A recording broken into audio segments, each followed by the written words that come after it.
150 million years ago, the oceans already belonged to predators. Fast ichthyosaurs cut through the open water. Marine crocodiles waded along the shallows. Early sharks hunted wherever they found an opportunity. Then something appeared that hunted all of them. Its skull alone grew longer than most people are tall, and the most complete skull ever studied belonged to a juvenile. It had not even reached its full size. Fully grown, it weighed up to 45 metric tons, which is about 50 United States tons, heavier than 8 African elephants. Yet it moved through the water with astonishing speed, driven by four powerful flippers that turned the sea into open sky. Its bite may have been the most powerful ever produced by any animal in Earth's history. Stronger than Tyrannosaurus rex, stronger than any shark, stronger than anything swimming today. It generated its own body heat, allowing it to hunt in colder water where many competitors simply could not survive. Fossil evidence shows it fed on ichthyosaurs, marine crocodiles, other giant marine reptiles, and even members of its own species. For more than 77 million years, it remained one of the dominant predators on Earth. Across all that time, paleontologists have never found convincing evidence of another animal regularly hunting it. Tonight, we're diving into the Jurassic oceans to uncover one of evolution's most extreme predators ever created. If this is your kind of thing, hit like and subscribe. It costs nothing and it keeps this channel going, and drop a comment below. Are you watching this winding down for the night, or watching this during your active day? Now, let's enter an ocean where evolution kept building a predator until almost nothing else could challenge it. Before any single predator claimed overwhelming dominance, the late Jurassic Sea already carried the weight of countless lives intertwined. Around 160 million to 150 million years ago, Earth held a warmer climate than today. Polar ice remained scarce, sea levels stood far higher, and broad inland seas spread across lands that would one day become Europe and North America. Water reached deep into the continents, linking coastlines, lagoons, reefs, and open basins into one immense marine world. These seas breathed with exceptional productivity. Oxygen circulated through the water in generous supply, supporting communities that stretched from microscopic drifting plankton to formidable carnivores. Every current transported nutrients. Every layer of the ocean supported creatures adapted to its own depth and rhythm. Nothing existed in isolation. Survival depended upon an intricate web in which each animal became nourishment, hunter, or both during its lifetime. Among the fastest swimmers were the ichthyosaurs, marine reptiles whose streamlined bodies echoed the shape of modern dolphins through convergent evolution. Their powerful tails drove them across open water with remarkable efficiency, allowing many species to occupy the highest hunting positions within their local ecosystems. Fish, squid like cephalopods, and smaller reptiles formed much of their diet, while their keen vision helped them pursue prey through changing underwater light. Drifting through nearly every marine habitat were immense numbers of ammonites. Their coiled shells appeared in extraordinary variety, filling ecological roles that ranged from active hunters to scavengers. They also formed one of the great foundations of the Jurassic food web. Countless predators depended upon these abundant cephalopods, making them an essential link between the smallest drifting life and the ocean's largest carnivores. Early sharks also shared these waters, although their future dominance still lay far ahead. Many remained modest in size compared with later descendants, occupying roles as adaptable hunters and scavengers. Along sheltered coastlines, marine crocodiles patrolled estuaries, shallow bays, and reefs with confidence earned through millions of years of successful evolution. Their presence ensured that danger extended from the shoreline into the open sea without interruption. Another branch of marine reptiles moved through this crowded environment with a very different design. Long necked plesiosaurs carried compact heads at the ends of graceful necks, allowing careful strikes at schools of smaller prey.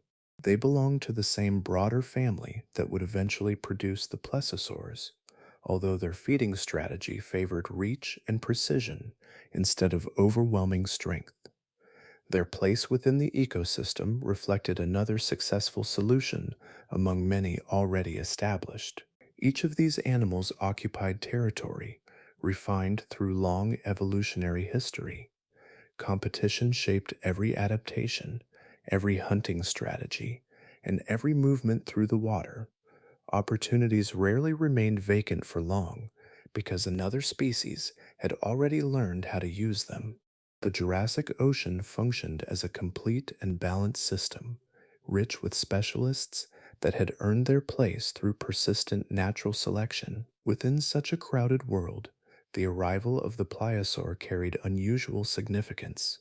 It did not inherit an abandoned role waiting to be filled. It entered an ecosystem where capable predators already flourished, then surpassed them through a combination of size, power, and efficiency that altered the balance of the sea itself. Evolution had already written a thriving marine community, and the pliosaur arrived to rewrite its highest chapter. Every dominant creature carries within it the memory of humbler ancestors. The pliosaur was no exception. Its story began nearly 200 million years ago, after reptiles that had once walked across dry ground committed themselves to life at sea. Those pioneers belonged to a broader lineage called Plesiosauria, a diverse family of marine reptiles that gradually exchanged the certainty of land for the opportunities offered by the ocean. The earliest members of this family bore little resemblance to the giants that would appear much later. Most weighed well under 100 kilograms, which is about 220 pounds. They lived in seas still recovering from the end Triassic mass extinction, an event that had emptied countless ecological roles and left ecosystems rebuilding themselves. Smaller bodies required less food, offered greater agility, and suited an ocean where stability had only recently begun to return. As generations accumulated across millions of years, the family separated into two distinct body designs. One branch developed elongated necks and relatively small heads, allowing careful capture of modest prey with measured precision. These became the plesiosauromorphs. The other branch followed a different path. Their necks shortened, skulls broadened, jaws strengthened, and bodies shifted toward greater power. These reptiles became the pliosauromorphs, carrying the first outlines of a predator that would later dominate entire marine ecosystems. A dramatic change emerged around 171 million years ago, during the early Middle Jurassic. Fossils recovered from France and Switzerland reveal pliosaurids with noticeably larger bodies and heavier teeth than their earlier relatives. Paleontologists recognize this interval as the first unmistakable sign that natural selection had begun favoring animals capable of confronting much larger prey. The transformation unfolded across many generations, each slight advantage preserved and refined through survival. Exactly what drove this escalation remains uncertain. Fossils suggest that marine ecosystems themselves were becoming more competitive. Fish increased in size, marine reptiles diversified, and established predators competed for the same resources. Within such crowded conditions, even a modest improvement in strength or feeding ability could influence survival. Across immense spans of time, those incremental advantages accumulated into bodies built for overpowering almost anything they encountered. One of the most intriguing discoveries is that this general body design did not emerge only once. Evolution arrived at the pliosaur form independently at least three separate times within Plesiosauria. Scientists describe such a recurring design as a morphotype, meaning a body pattern that repeatedly evolves because it provides reliable advantages under similar environmental pressures. Different ancestral lines reached comparable solutions without sharing the exact same immediate ancestry. That repeated convergence reveals something profound about the Jurassic Ocean. Natural selection was not exploring random possibilities without direction. Faced with similar challenges, unrelated branches repeatedly favored compact necks, enlarged skulls, reinforced jaws, and greater muscular strength. The environment continued rewarding the same collection of traits until an increasingly formidable hunter appeared again and again. By the close of this long evolutionary chapter, the pliosaur had become far more than an enlarged relative of earlier plesiosaurs. It represented the cumulative effect of countless small changes, each preserved because it improved survival within an intensely competitive sea. Generation after generation, evolution assembled a predator whose foundations had been laid long before its extraordinary power became visible in the fossil record. Among every bone preserved from the pliosaur, none captures attention more completely than the skull. Even when recovered in scattered fragments, paleontologists can sense its extraordinary proportions. Piece by piece, the reconstruction reveals a structure that seems almost incompatible with efficient movement through water. Every expectation drawn from ordinary marine anatomy suggests such a massive head should have burdened its owner, creating resistance that wasted energy with every stroke. The largest known species carried skulls extending beyond 2 meters, which is about 6.6 feet. That is nearly 2 meters. Estimates for Pliosaurus funki, widely known as Predator X, place the skull between 2 meters, which is about 6.6 feet. That is nearly 2 meters, and 2.5 meters, which is about 8.2 feet. That is nearly 2.5 meters in length. Even before the rest of the skeleton is imagined, those dimensions reveal an animal built on an astonishing scale. Conventional biomechanics predicts that such a head should have acted like a broad obstacle pushing against the surrounding water. Large structures placed at the front of fast-moving animals usually increase drag, demanding greater effort while reducing speed and maneuverability. The pliosaur appears to challenge that expectation through an elegant combination of shape and strength that transformed apparent disadvantage into remarkable efficiency. Viewed from above, the skull widened across the rear before tapering steadily toward a pointed snout. This triangular outline allowed water to divide and flow smoothly around the head instead of colliding with a blunt surface. Reinforced bones maintained that form under immense mechanical stress, preserving both strength and streamlined movement. The result resembled a wedge, guiding water aside instead of a barrier, forcing its way forward. Careful examination also reveals an important limitation. Although the skull tolerated extraordinary pressure from direct bites, its construction offered less resistance to powerful twisting forces from side to side. That weakness provides valuable clues about hunting behavior.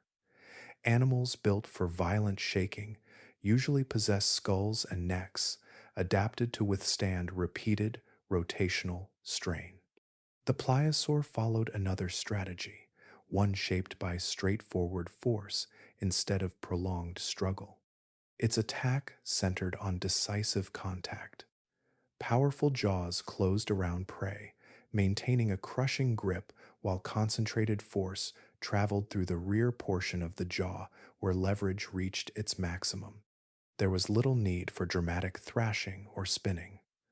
Bone, muscle, and tooth worked together as a unified mechanism designed to overpower resistance through compression, delivered in carefully directed bites.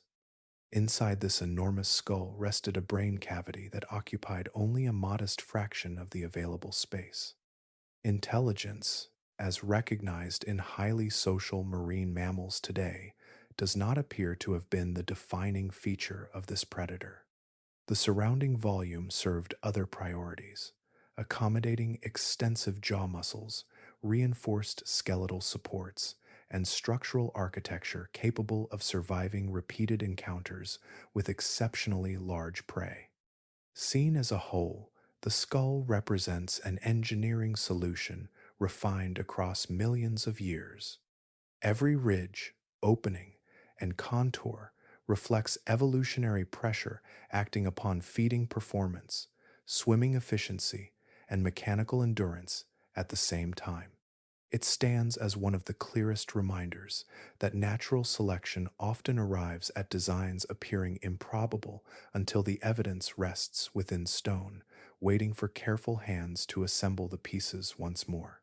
Movement shaped every moment of a pliosaur's existence. A predator could possess tremendous strength and enormous jaws, yet neither offered much value without an efficient way to cross immense distances in search of prey. Evolution answered that challenge with a design unlike anything developed by any other giant marine hunter, replacing the familiar rhythm of a powerful tail with four broad flippers working together through the water. Most large aquatic predators generated nearly all of their forward motion from the rear of the body. Fish flexed muscular tails from side to side. Ichthyosaurs relied upon crescent-shaped tail fins. Marine crocodiles swept long tails behind them, while their limbs contributed comparatively little during sustained swimming. Across many unrelated groups, propulsion remained concentrated at the back, following a solution that had proven effective for hundreds of millions of years. The pliosaur departed from that pattern almost entirely. Each of its four flippers acted more like the wings of a flying animal than the paddles of a swimmer.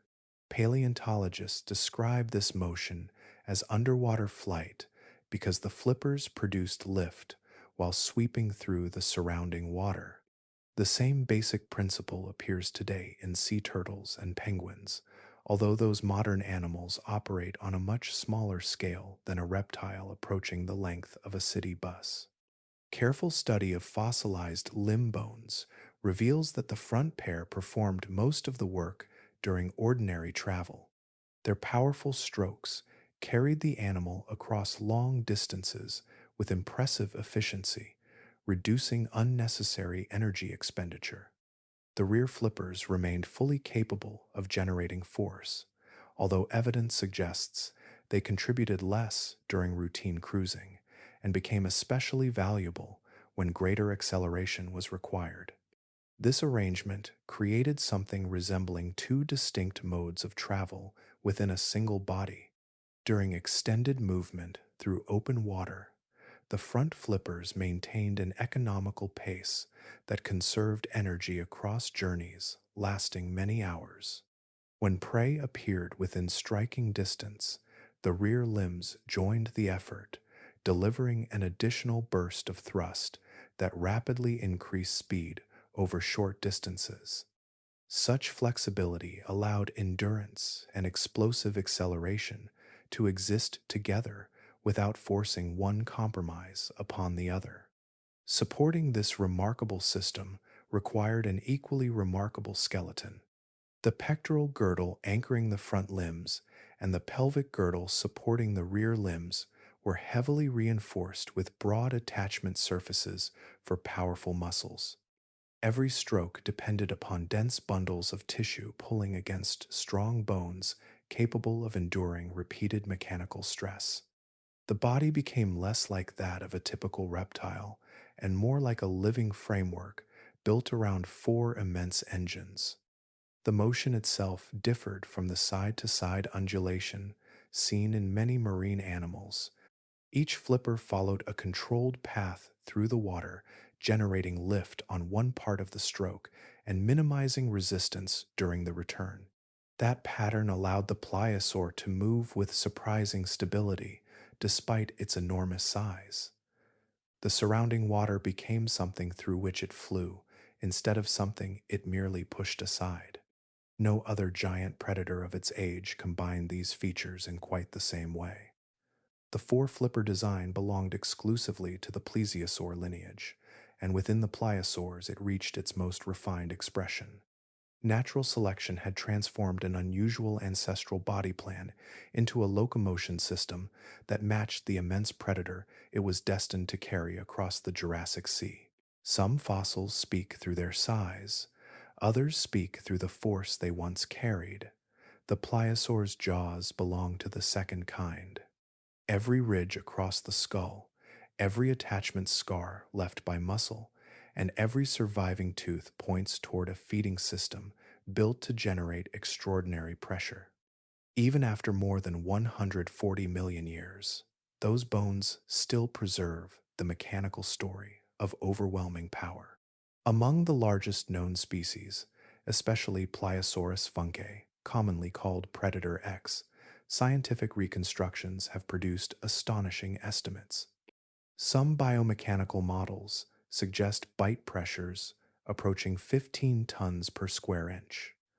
Other studies express that value as roughly 33,000 pounds per square inch.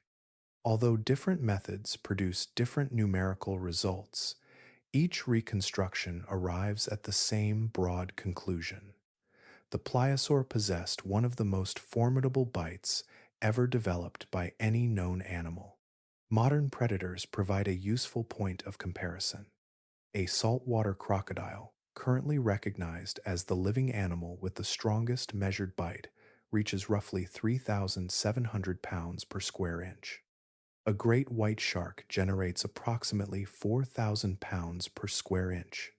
Even using conservative reconstructions, the largest pliosaurs may have exceeded those values by more than 8 times, placing them within a mechanical category unlike anything alive today. The famous Tyrannosaurus rex has long served as the standard for discussions of prehistoric bite force. Estimates commonly place its bite between 8,000 and 12,000 pounds per square inch, depending upon the reconstruction method employed. The pliosaur appears capable of surpassing even that celebrated benchmark, despite living in an entirely different environment and following a separate evolutionary path toward extreme predation. Such comparisons deserve careful restraint. Fossil animals cannot step into laboratories for direct measurement. Scientists must reconstruct muscles, estimate body mass, analyze bone geometry, and apply biomechanical models to skeletons that are frequently incomplete. Many of the largest pliosaur specimens consist of fragmentary remains, requiring informed interpretation before any calculation becomes possible. For that reason, researchers emphasize that exact numbers should always be treated with appropriate caution. Even so, uncertainty surrounding precise values does not erase the broader picture.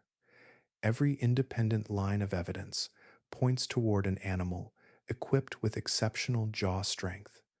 The proportions of the skull, the dimensions of muscle attachment sites, and the structural reinforcement of the jaws consistently indicate a predator operating at the highest known limits of biting performance.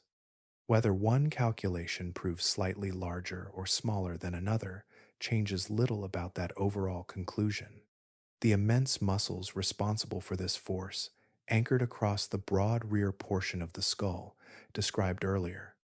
That expanded region provided extensive surface area where powerful muscle fibers could attach before converging toward the lower jaw. As those muscles contracted together, tremendous pressure concentrated at the point where the jaws met. Bone transformed muscular effort into crushing force with remarkable efficiency. Natural selection had shaped every component toward the same purpose. The reinforced skull absorbed compression. The jaw joints transmitted force without failing. The teeth held struggling prey in place, while the surrounding muscles continued their work. Nothing about this arrangement existed by accident. Each feature supported the next until the entire feeding apparatus functioned as one integrated system, creating a bite that remains among the greatest mechanical achievements ever preserved in the history of vertebrate life. A predator's intentions are often written most clearly in its teeth. Long after muscle has vanished and skin has dissolved into stone, those hard structures remain, preserving the design choices that determined how an animal fed. In the case of the pliosaur, every surviving tooth reveals an approach centered on one objective, securing prey with such certainty that escape became extraordinarily unlikely. Unlike the flattened, serrated teeth carried by many meat-eating hunters, pliosaur teeth followed a different blueprint. Each one was conical, rounded across its cross-section, thick at the base, and gently curved toward the tip. Instead of acting like blades that sliced flesh into pieces, they functioned as penetrating spikes. Their shape favored deep purchase inside struggling prey, allowing tremendous force to pass directly through the tooth without causing it to snap under pressure. The largest known species carried teeth of astonishing dimensions. Individual crowns exceeded 30 centimeters in length, which is about 12 inches, making them nearly twice as long as the largest confirmed teeth recovered from any meat-eating dinosaur. Each tooth resembled a polished spear more than a cutting knife, its proportions reflecting an animal prepared to seize prey, measured in tons instead of kilograms. Among members of the genus Pliosaurus, another feature distinguished these remarkable structures. Their cross-section formed a trihedral shape, meaning each tooth possessed three gently defined faces instead of a perfectly rounded profile. This geometry increased resistance against twisting forces generated when large prey struggled violently after being captured. Every contour distributed stress more effectively, reducing the chance that a tooth would fracture during the most demanding moments of a hunt.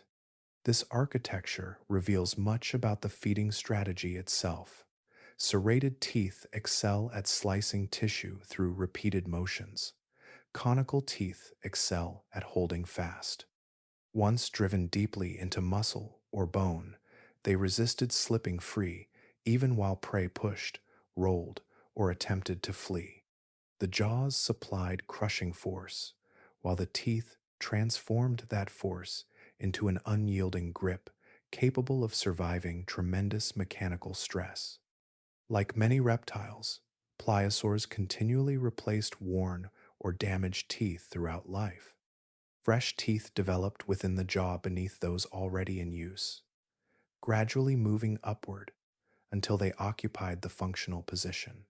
Fossil discoveries frequently recover isolated pliosaur teeth scattered across Jurassic marine sediments, testimony to this ongoing cycle of replacement.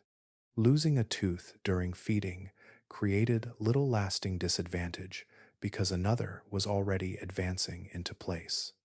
That constant renewal carried important consequences for a predator dependent upon reliable weaponry. Broken tips, chipped enamel, and everyday wear accumulated as prey resisted with equal determination.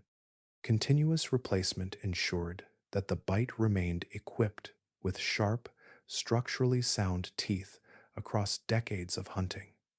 Few opportunities existed for weakness to develop within such a system. When considered alongside the immense jaw muscles and reinforced skull already explored, the teeth complete a remarkably integrated design. Every feature complemented another. Powerful muscles closed the jaws. Strong bones absorbed the resulting stress. Trihedral teeth anchored deeply into flesh while resisting the violent forces generated by escape attempts. Together, they formed a feeding apparatus refined through millions of years of selection, leaving prey with almost no second chance once those jaws finally closed around them. Predators reveal themselves in many ways. Some depend upon endurance, wearing prey down across long pursuits. Others rely on cooperation, surrounding victims until every escape route disappears. The pliosaur followed neither path. Its success rested upon remaining unnoticed until the final moments, allowing a single explosive encounter to decide the outcome before panic could become effective resistance. Evidence from fossil anatomy suggests that camouflage formed the first stage of every attack. Paleontologists believe the pliosaur likely displayed countershading, a color pattern still common among large marine hunters today. The upper surface of the body was probably darker, blending into the dim water when viewed from above. The underside was likely much lighter, merging with sunlight filtering through the surface when seen from below. Across the changing brightness of the open sea, those contrasting colors dissolved the outline of an enormous predator surprisingly well. Such concealment worked best in the broad water column, where visibility constantly shifted with depth and angle. A fish scanning the darkness beneath would struggle to distinguish a pale underside from the glow overhead. At the same time, an animal swimming higher in the water would see little more than another patch of darkness beneath it. Size alone offered no guarantee of detection when color and light worked together so effectively. The preferred direction of attack appears to have taken advantage of that visual illusion. Approaching from below allowed the pliosaur to remain concealed until the final seconds, while prey focused upon the brighter water above. At the decisive moment, the powerful flippers shifted from efficient cruising into rapid acceleration, driving the animal upward with astonishing force over a remarkably short distance. Unlike predators built for lengthy pursuits, the pliosaur concentrated nearly all of its effort into that brief closing interval. The distance separating hunter and prey disappeared almost instantly. There was little opportunity for prolonged maneuvering across open water because the encounter had already reached its critical stage. Every adaptation discussed so far, streamlined movement, reinforced skull, crushing jaws, and gripping teeth, came together during those few decisive moments. This strategy also conserved energy. Sustained chases demand enormous metabolic investment and carry the risk that prey may eventually escape despite the effort expended. An ambush requires patience instead of constant exertion. The predator waited, observed, and committed only when success became highly probable. Such efficiency would have been especially valuable for an animal whose immense body required substantial energy every day. No convincing evidence suggests that pliosaurs hunted in coordinated groups. Living marine hunters, such as orcas, rely upon communication, shared tactics, and carefully timed cooperation. The fossil record offers no comparable indication for these Jurassic reptiles. Their anatomy and ecological position point instead toward solitary hunting, each individual operating independently across its own stretch of ocean. That solitary existence carried little disadvantage for an animal equipped with overwhelming physical capability. It did not require companions to surround prey or divide responsibilities during an attack. One concealed predator, approaching from the proper angle with perfect timing, possessed all the tools necessary to overpower animals that would have challenged nearly every other hunter sharing the same sea. In those brief encounters, the surrounding ocean offered no warning, only the closing distance between predator and prey until both occupied the same moment. Power alone could not sustain an animal at the summit of the Jurassic Ocean. Strength became useful only after prey had been found, measured, and approached without revealing the hunter's presence. The pliosaur achieved that through a sensory system that gathered information from several directions at once, allowing scattered clues within the water to merge into a remarkably complete picture of the surrounding world. Its sense of smell likely began that process. Fossil skulls preserve unusually large nasal openings, positioned so water could pass through them as the animal swam. Instead of serving only as passages for breathing at the surface, these structures probably allowed a continual stream of seawater to carry dissolved chemical traces across sensitive tissues. Every movement through the ocean effectively collected samples from the environment without requiring the predator to interrupt its course.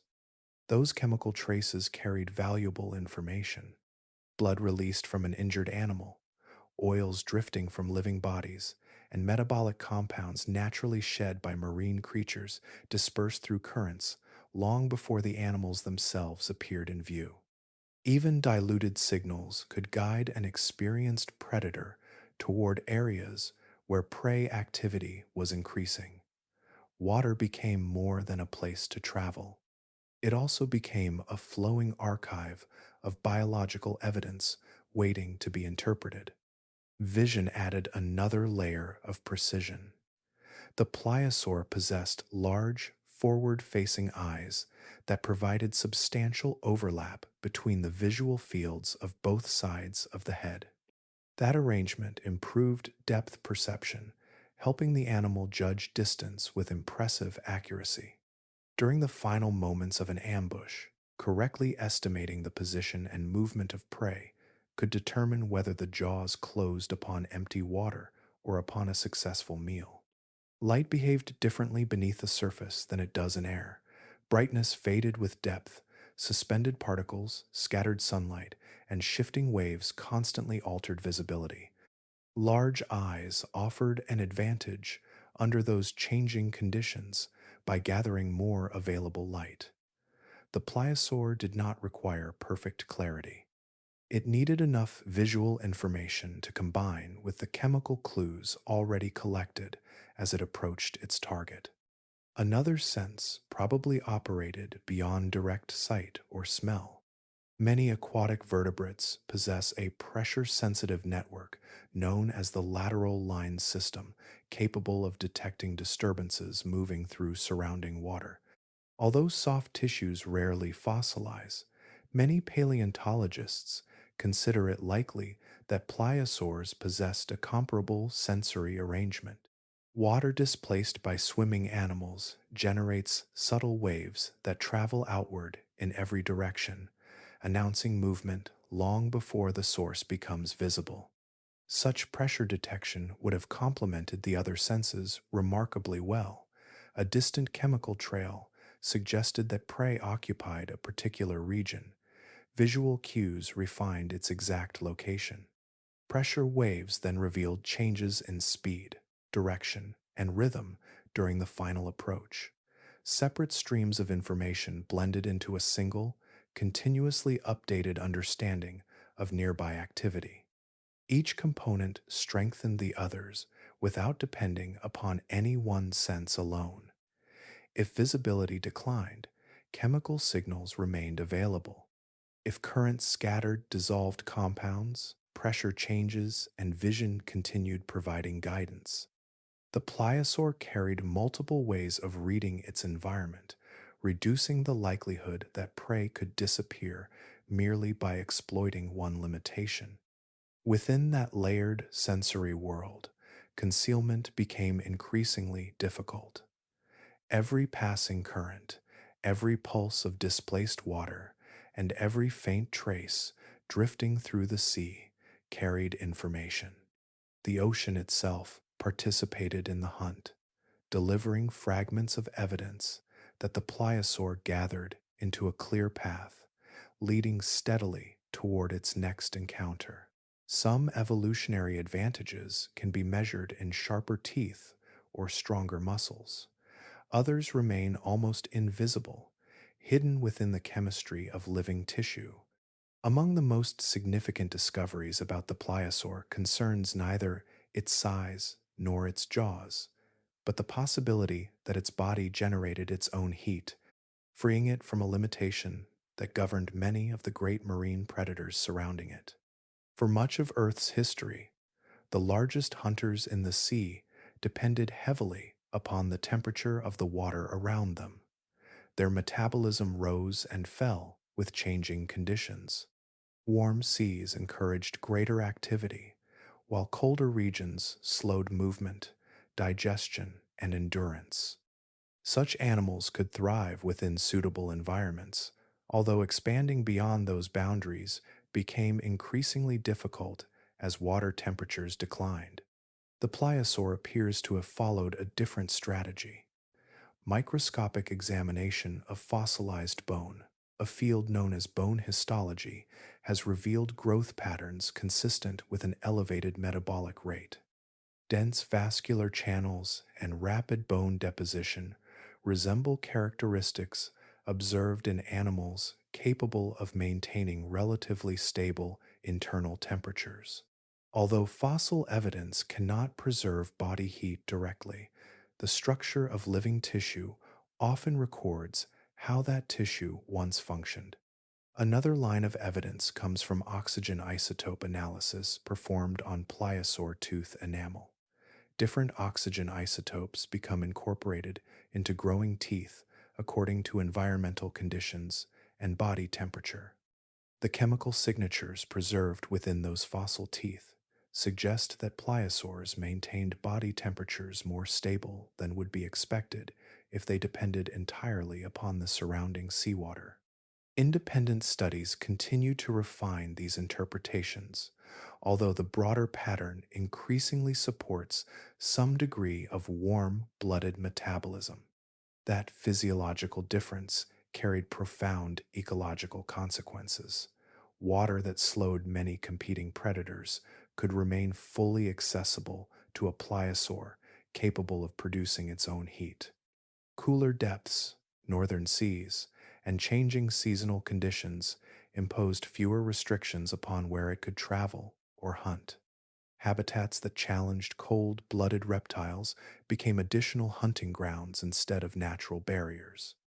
An elevated metabolism also supported a more active lifestyle. Faster tissue growth allowed young individuals to reach formidable size more rapidly. Sustained swimming required less recovery between bursts of effort. Extended movement across large distances became easier to maintain without prolonged periods of inactivity. Every improvement expanded the range of opportunities available to a predator already equipped with exceptional physical adaptations. Prey occasionally sought safety by descending into colder water where slower predators struggled to remain effective. A warm-blooded hunter could continue following far longer before environmental conditions reduced its performance. Thermal refuges that protected many marine animals from other hunters may have offered much less security when pursued by a pliosaur capable of remaining active despite falling temperatures.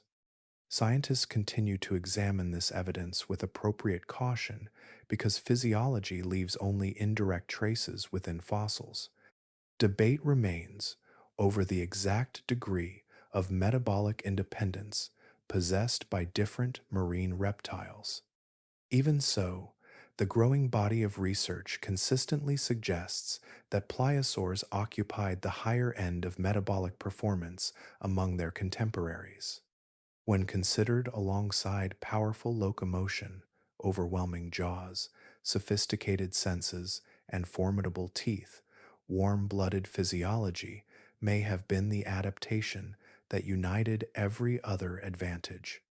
It allowed the pliosaur to remain effective across a broader range of environments than almost any competing predator, extending its influence through waters where many rivals could never perform at their full potential. The shape of an ecosystem is often revealed by following the path of a meal.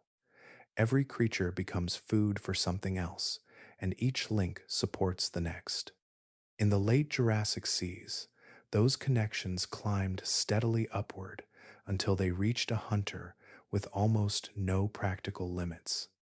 The pliosaur occupied that highest position, feeding across nearly every level of the marine food web without showing strong preference for any single kind of prey.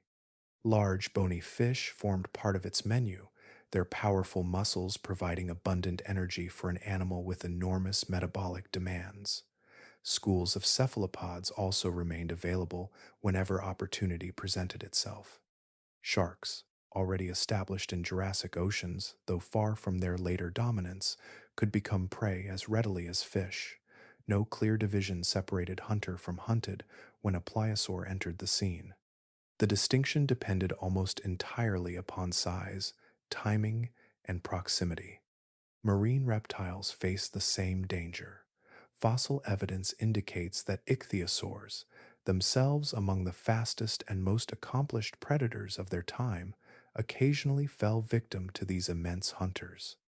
Long-necked plesiosaurs, distant relatives sharing a common evolutionary ancestry, also appear among the probable prey.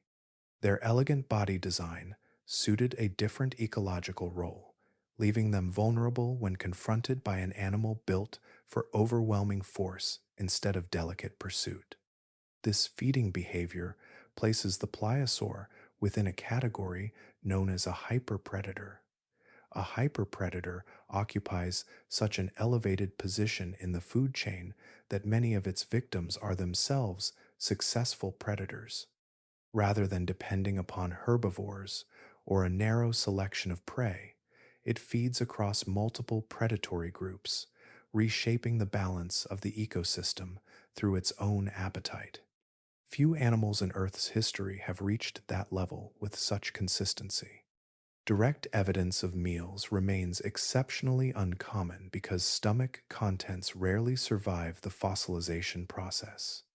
Soft tissues disappear long before stone preserves the surrounding skeleton. Scientists therefore rely upon several independent sources of information.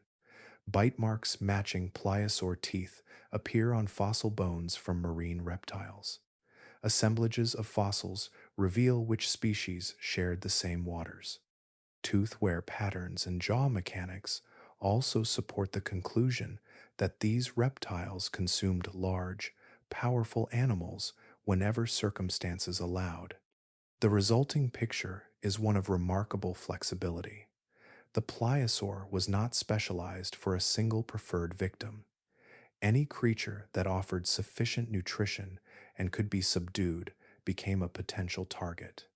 Smaller prey demanded less effort, while larger animals supplied greater rewards. Such opportunistic feeding reduced dependence upon seasonal abundance or fluctuations affecting one particular species, allowing the predator to remain successful under changing ecological conditions. An animal capable of hunting other apex predators alters more than individual populations. It influences behavior throughout the surrounding community. Fast swimmers, armored reptiles, and powerful hunters all occupied the same waters with an adversary capable of challenging every one of them. The food web did not end with sharks or ichthyosaurs. It continued one step farther. No confirmed fossil evidence demonstrates another animal regularly hunting healthy adult pliosaurs. Young individuals undoubtedly faced greater risks before reaching enormous size. Yet mature animals appear to have existed with remarkably few natural enemies. Within the Jurassic Ocean, they represented the final destination of an ecological ladder built over millions of years, sustained by an appetite broad enough to include nearly everything swimming below them. Stone rarely preserves a hunt from beginning to end. More often, it keeps only the smallest fragments, a damaged rib, a fractured vertebra, or a row of punctures pressed into bone. Even so, those fragments can outlast entire mountain ranges. Across 150 million years, they have carried brief moments of violence into the present, allowing paleontologists to examine encounters that lasted only a heartbeat in the Jurassic Sea. Some of the strongest evidence for the pliosaur's role as an apex hunter comes from the remains of other marine reptiles rather than from the predator itself. Fossilized skeletons of ichthyosaurs and long-necked plesiosaurs preserve wounds that match the shape and spacing expected from pliosaur jaws. Instead of scattered scratches, researchers find deep paired punctures driven into dense bone with extraordinary force. These injuries correspond closely to the robust conical teeth characteristic of members of the genus Pliosaurus. The geometry of those teeth makes the comparison especially compelling. Each tooth possessed a distinctive three-sided cross-section, creating a pattern unlike the flattened cutting teeth of many other predators. When that shape penetrated bone, it left an identifiable signature. Fossils recovered from multiple localities display marks with the same arrangement, depth, and spacing expected from a pliosaur bite, allowing scientists to compare injuries directly with known fossil teeth. One especially important investigation, published during the second decade of the 21st century, examined an ichthyosaur fossil bearing injuries consistent with an attack by a large pliosaur. The wounds appeared on the body rather than scattered randomly across the skeleton. Their placement suggested a deliberate strike aimed at disabling substantial prey instead of accidental contact, or feeding upon an already decaying carcass. Although certainty always remains limited in paleontology, the evidence fit the behavior expected from an active marine predator. Distinguishing hunting from scavenging requires careful study. Bones altered after death usually display irregular damage produced while the skeleton lay exposed on the seafloor. In contrast, many pliosaur associated bite marks penetrate with considerable force at angles matching a powerful closing jaw. Some fractures even indicate that living bone absorbed the impact before breaking. Such characteristics point toward attacks delivered while muscles and connective tissues still held the body together. Each discovery strengthens a broader pattern rather than standing alone. A single tooth mark might invite several explanations. Numerous fossils preserving comparable injuries across different regions and species gradually narrow those possibilities. Paleontologists assemble these clues alongside skull anatomy, tooth structure, jaw mechanics, and ecological reconstruction until separate pieces begin supporting one another. The resulting picture grows through accumulation instead of dramatic revelation. There is something striking about this form of evidence. The encounter itself occupied only a few fleeting seconds before currents resumed their endless movement. Flesh disappeared, blood dissolved into seawater, and the predator continued its search elsewhere. Only the damaged skeleton remained, settling into layers of sediment that would harden into rock. Those scars endured through continental drift, changing climates, and countless generations, preserving an instant of Jurassic life with remarkable fidelity. The bones survived for 150 million years, while the force that marked them passed almost immediately, leaving behind a permanent record carved by a predator whose presence could still be recognized long after the ocean itself had vanished. Perspective begins to shift the moment the measurements are spoken aloud. A name can describe an animal, and a skeleton can reveal its shape, yet neither fully prepares the mind for the dimensions preserved within the fossil record. The pliosaurs occupied a broad range of sizes across their long history. Some of the smallest known members measured only about 3 meters, which is about 10 feet, in length, while others reached 4 meters, that is nearly 13 feet. Even those smaller species ranked among the formidable hunters of their seas. The largest representatives belonged to an entirely different scale. Kronosaurus stretched to approximately 12 meters, which is about 39 feet, from snout to tail. Its skull alone approached 3.7 meters, which is about 12 feet. A head of that size could have enclosed the entire body of many marine reptiles that shared its world. Every increase in skull length also reflected greater muscle attachment, stronger jaws, and a wider reach during an attack, turning dimensions into practical advantages rather than mere curiosities. Among the most impressive discoveries stands Pliosaurus funke, widely known by the informal nickname Predator X. Conservative scientific estimates place its total body length at roughly 15 meters, which is about 49 feet. Body mass has been estimated at approximately 45 tons, equal to almost 100,000 pounds. Those figures remain estimates drawn from incomplete fossil material, and paleontologists continue to treat them with appropriate restraint. Even so, the lower end of those reconstructions already describes one of the largest marine predators ever identified. Numbers become easier to grasp when placed beside familiar forms. A body extending 15 meters, which is about 49 feet, would exceed the length of a standard city bus by roughly half its length again. The skull, estimated at around 2.5 meters, which is about 8 feet, rose higher than many interior doorways. Standing beside such a fossil would bring the realization that the jaws alone occupied more space than the height of an average adult person. Weight stretches imagination even further. 45 tons surpass the combined mass of 8 adult African elephants. Every movement of such an animal required immense strength, yet its body remained adapted for efficient travel through water. The surrounding sea carried much of that weight, allowing muscles and flippers to propel a predator that would have been impossible to support on land. Ocean physics transformed extraordinary mass into practical mobility. Scientific caution remains essential whenever fragmentary fossils are involved.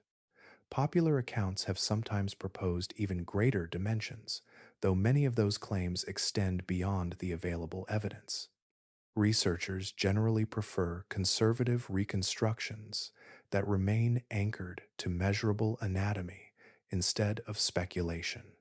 That careful approach makes the confirmed estimates all the more striking, since restraint still produces an animal of astonishing proportions. The comparison with living predators completes the picture. The largest confirmed saltwater crocodiles reach about 1,000 kilograms, or a little over 1 ton. At roughly 45 tons, the greatest pliosaurs outweighed them by a factor of about 45. Those figures do not enlarge the legend. They reveal that reality had already reached a scale that scarcely requires embellishment.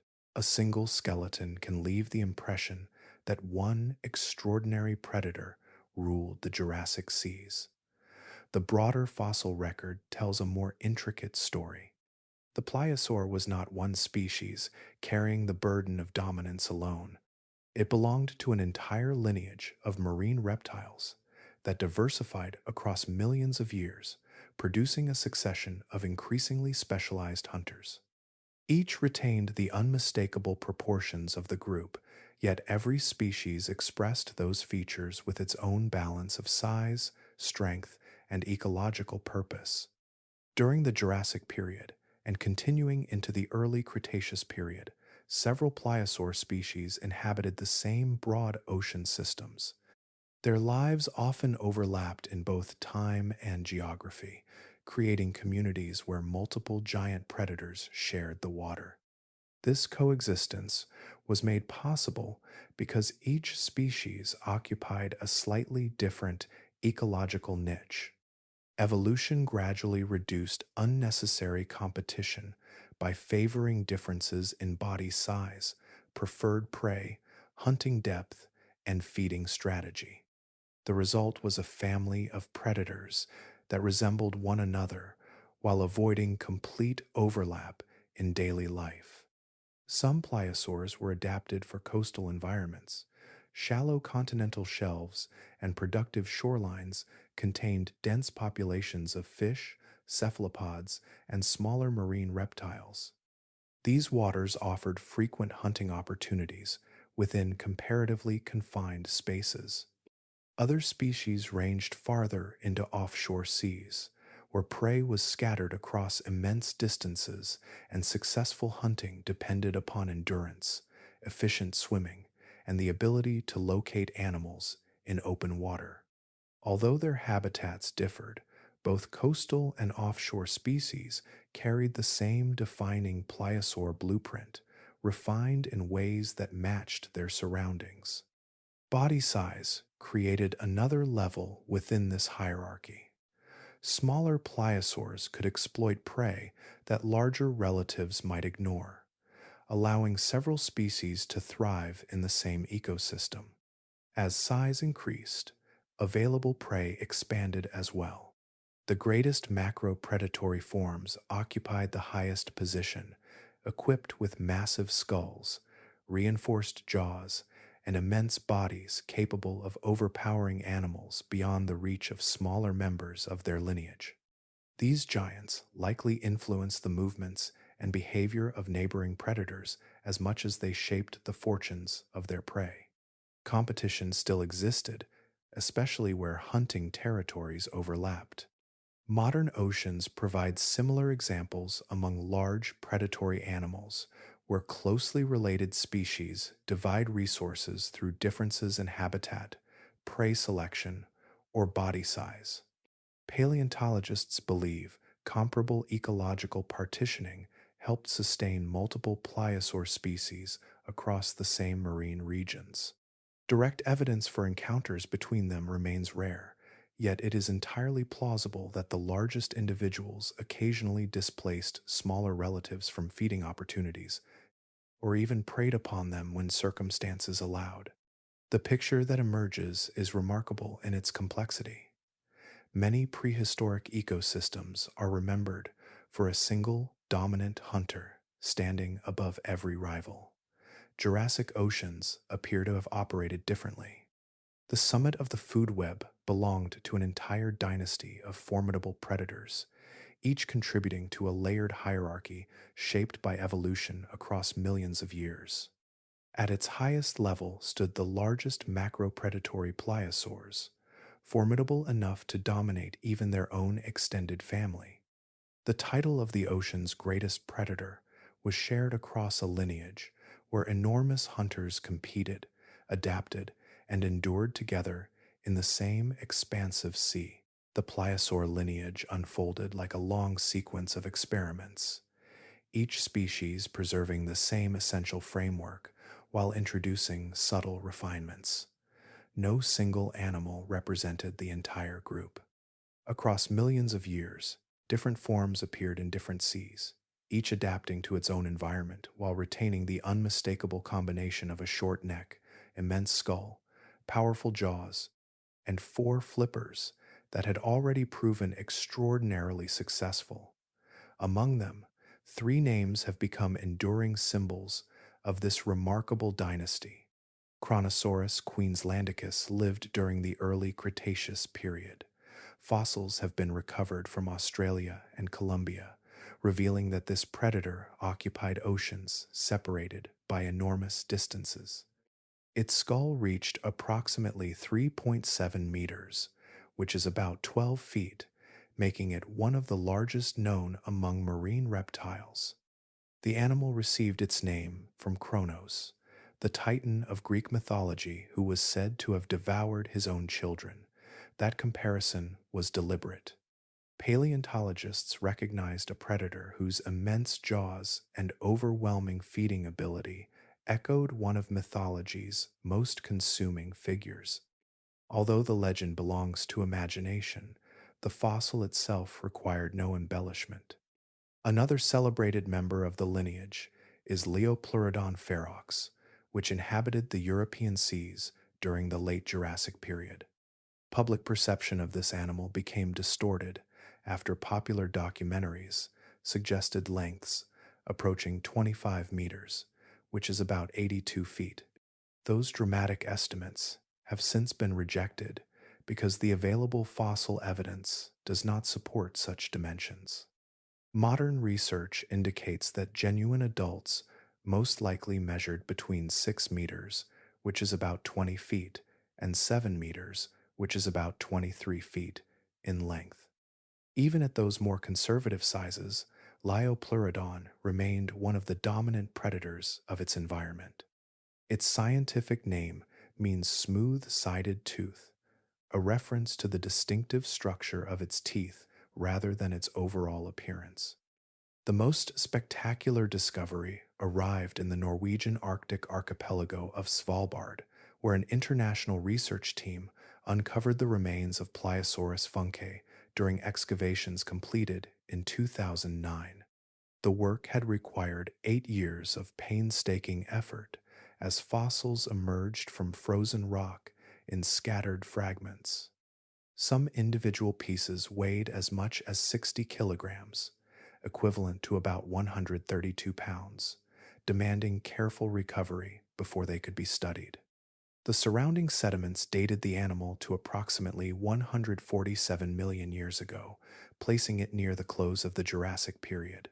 Although aspects of its classification remain under study because the skeleton is incomplete, the preserved bones reveal one of the largest confirmed pliosaurs ever discovered. These three predators did not replace one another through a simple march of progress. Each represented an evolutionary variation built upon the same successful foundation. Massive skulls concentrated extraordinary jaw power. Compact necks transferred that force efficiently into prey. Foreflippers provided exceptional underwater movement, while robust bodies supported a hunting strategy refined across countless generations. Their differences reflected changing environments and opportunities, yet the central design endured. Through Chronosaurus queenslandicus, Liopleurodon ferox, and Pliosaurus funke, the pliosaur blueprint reached several of its most formidable expressions, demonstrating how evolution repeatedly returned to one remarkably effective solution for ruling the prehistoric seas. The beginning of a pliosaur's life unfolded far from any shoreline. There were no nests carved into sand, no buried eggs warmed by the sun, and no vulnerable hatchlings making a hazardous journey toward open water. Every stage before birth took place within the body of the mother as she continued moving through the sea, carrying the next generation with her until it was ready to enter the world already surrounded by water. This reproductive strategy differed from that of most reptiles. Evidence gathered from closely related plesiosaur groups demonstrates that these marine reptiles gave birth to live young, a process known as viviparity. One of the clearest discoveries came from a fossilized polycotyledonid plesiosaur recovered in Kansas and now preserved at the Los Angeles County Natural History Museum. Inside the skeleton lay the preserved remains of a single fetus. Careful study showed that the unborn animal measured approximately 28% of the mother's body length when death occurred. Researchers estimated that birth would likely have taken place when the offspring reached close to 40% of the mother's length, making it exceptionally large before its first independent swim. Applying that pattern to a pliosaur produces an astonishing picture.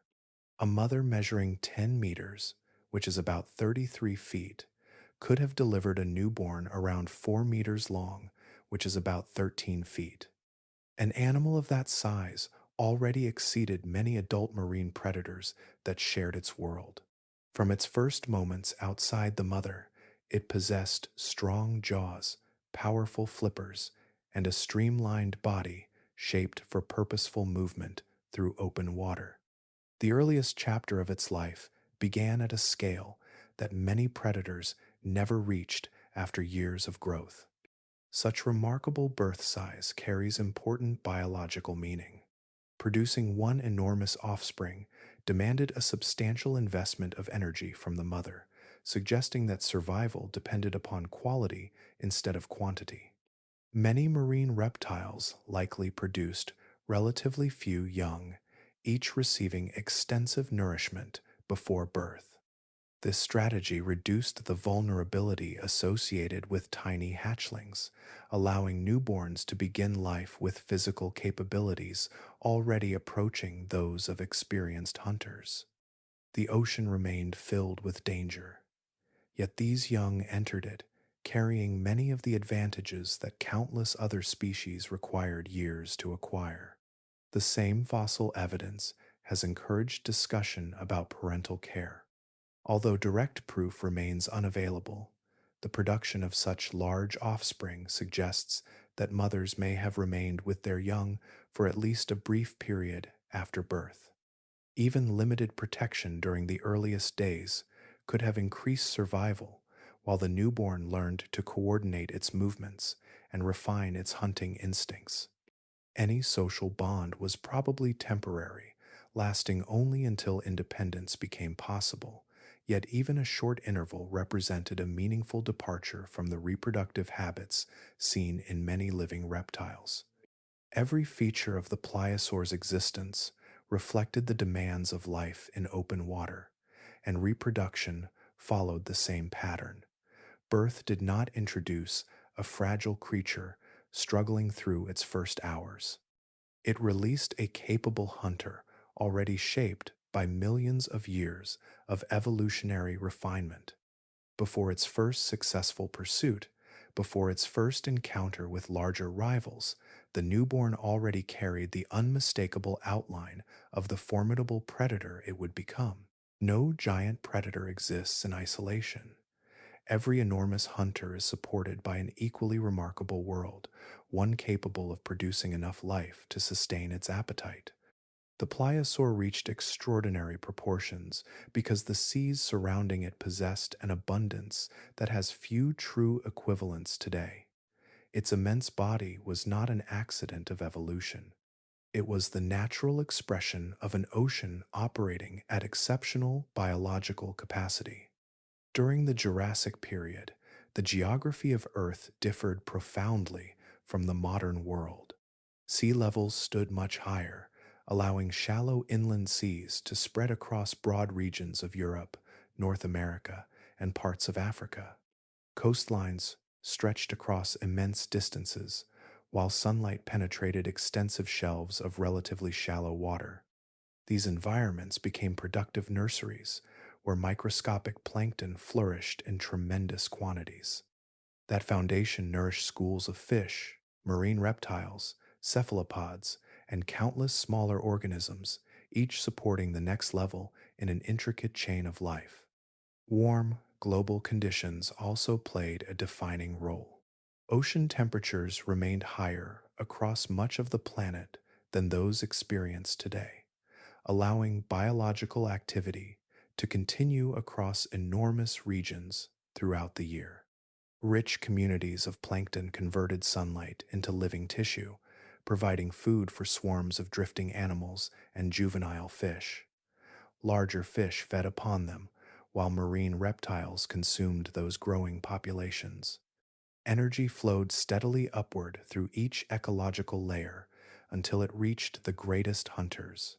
The pliosaur occupied the highest position within this living network because the lower levels consistently produced enough biomass to sustain such an enormous consumer. This productivity explains how an animal weighing approximately 45 tons, which is about 99,200 pounds, could survive. A warm-blooded predator of that scale required tremendous amounts of energy. Maintaining elevated metabolism demanded frequent access to substantial prey, something impossible within an ecosystem that produced only scattered resources. The Jurassic seas answered those demands with remarkable consistency. Every successful hunt drew upon a food web that had accumulated energy across countless smaller organisms long before the predator arrived. The relationship between hunter and habitat extended beyond simple abundance.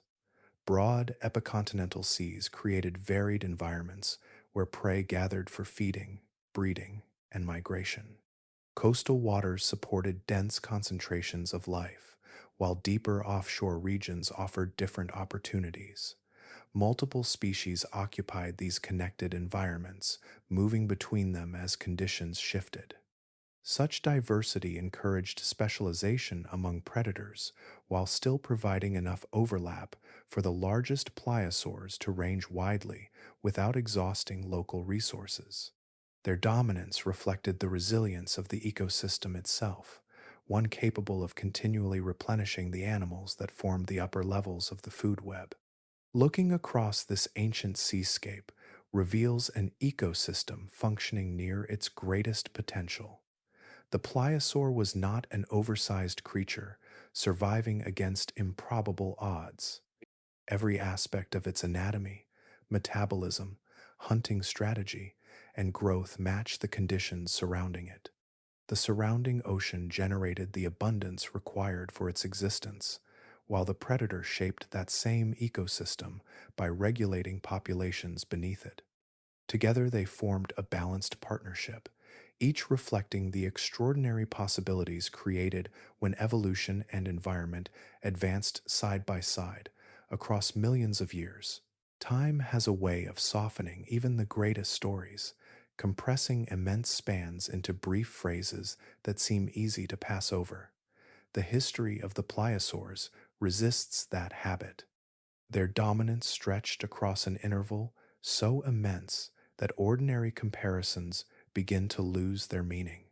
Measuring such endurance requires stepping outside the rhythm of human history and into the far deeper cadence of geological time.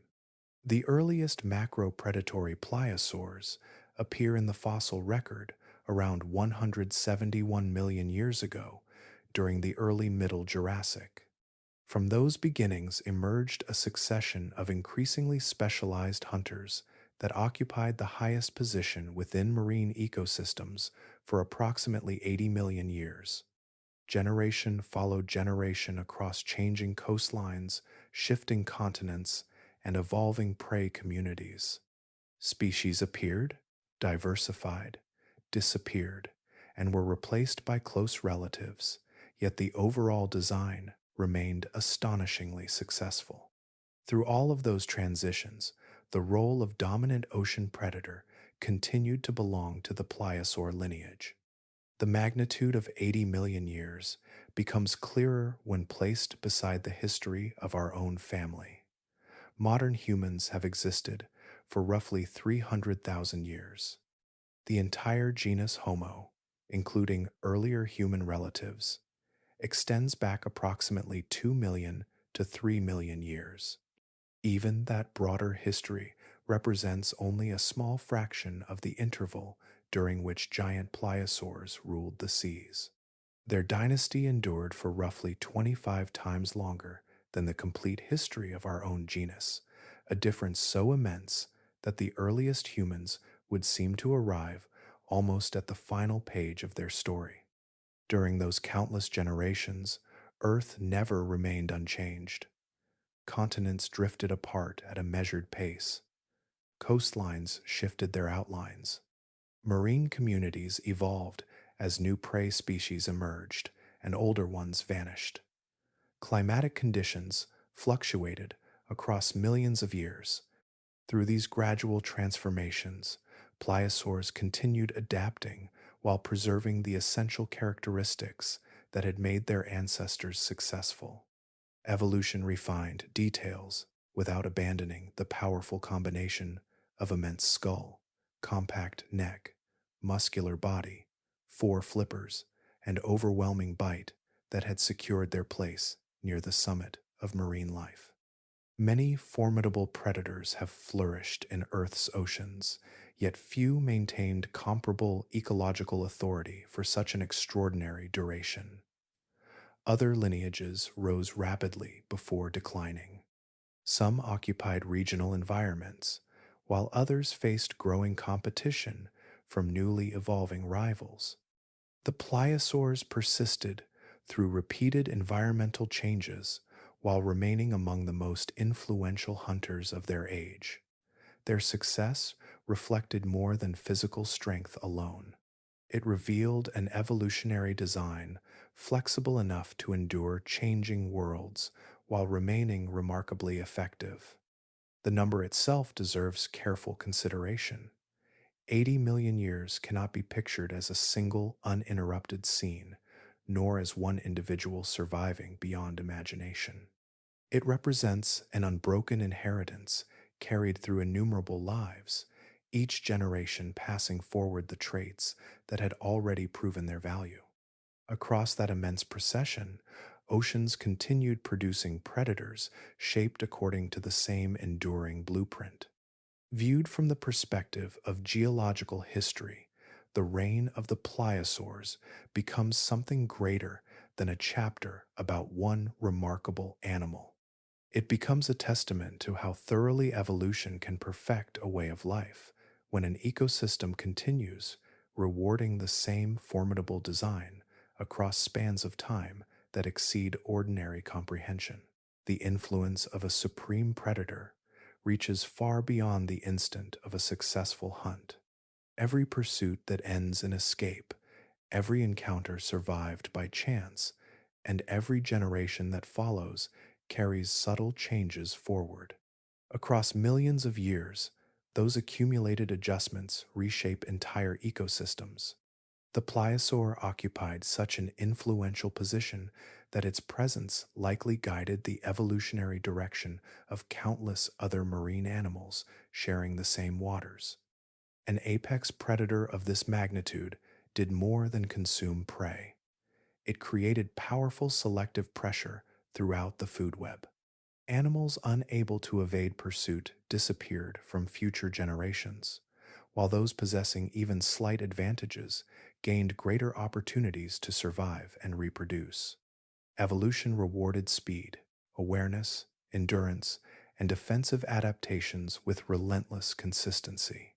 The pliosaur became part of the environment itself, as significant as ocean currents or changing coastlines in determining which characteristics endured. Among swift marine reptiles, this pressure appears to have encouraged increasingly refined swimming performance. Ichthyosaurs already possessed streamlined bodies suited for rapid travel, yet later forms displayed even greater specialization for sustained speed and efficient movement through open water. Every increase in acceleration, every improvement in maneuverability, and every gain in endurance expanded the possibility of escaping an encounter that unfolded within only a few heartbeats. Such refinements accumulated gradually across many generations, each shaped by countless moments of survival. Long-necked plesiosaurs responded along a different evolutionary path. Their body structure favored feeding strategies unlike those of the giant pliosaurs, and fossil evidence suggests several groups increasingly exploited deeper waters while searching for prey. Descending into cooler, darker environments offered access to food resources less frequently visited by enormous surface hunters. This adjustment did not eliminate danger, yet it expanded ecological opportunities beyond the areas where encounters with gigantic predators may have occurred most often. Fish communities also experienced persistent pressure.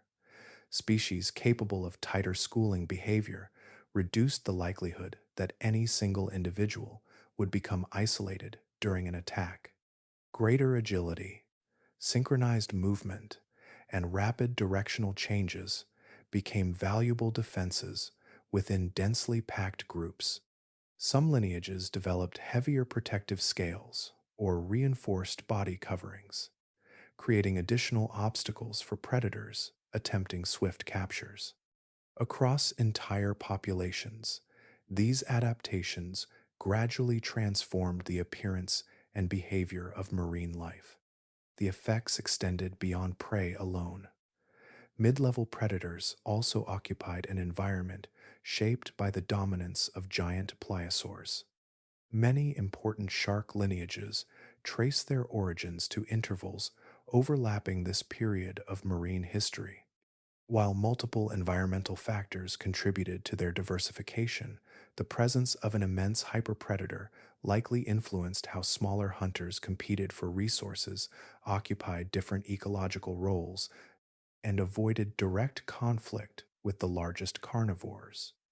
Evolution often responds to opportunity as much as danger, encouraging specialization wherever dominant competitors leave ecological space. Viewed together, these changes reveal a broader pattern. The pliosaur did not merely occupy the highest position within the food chain. Its continued success influenced the evolutionary pathways of animals above, beside, and below it. Every improvement in speed, every adjustment in behavior, every shift toward new habitats reflected countless generations, adapting within an ocean where one extraordinary lineage remained a constant measure of survival. Even without direct contact, the shadow of that predator reached through the lives of nearly every creature sharing its world. Some of the most intriguing mysteries surrounding the pliosaur concern something no fossil has ever preserved. Skeletons reveal proportions, teeth reveal feeding habits, and bones record the stresses of life, yet movement vanishes the instant it ends.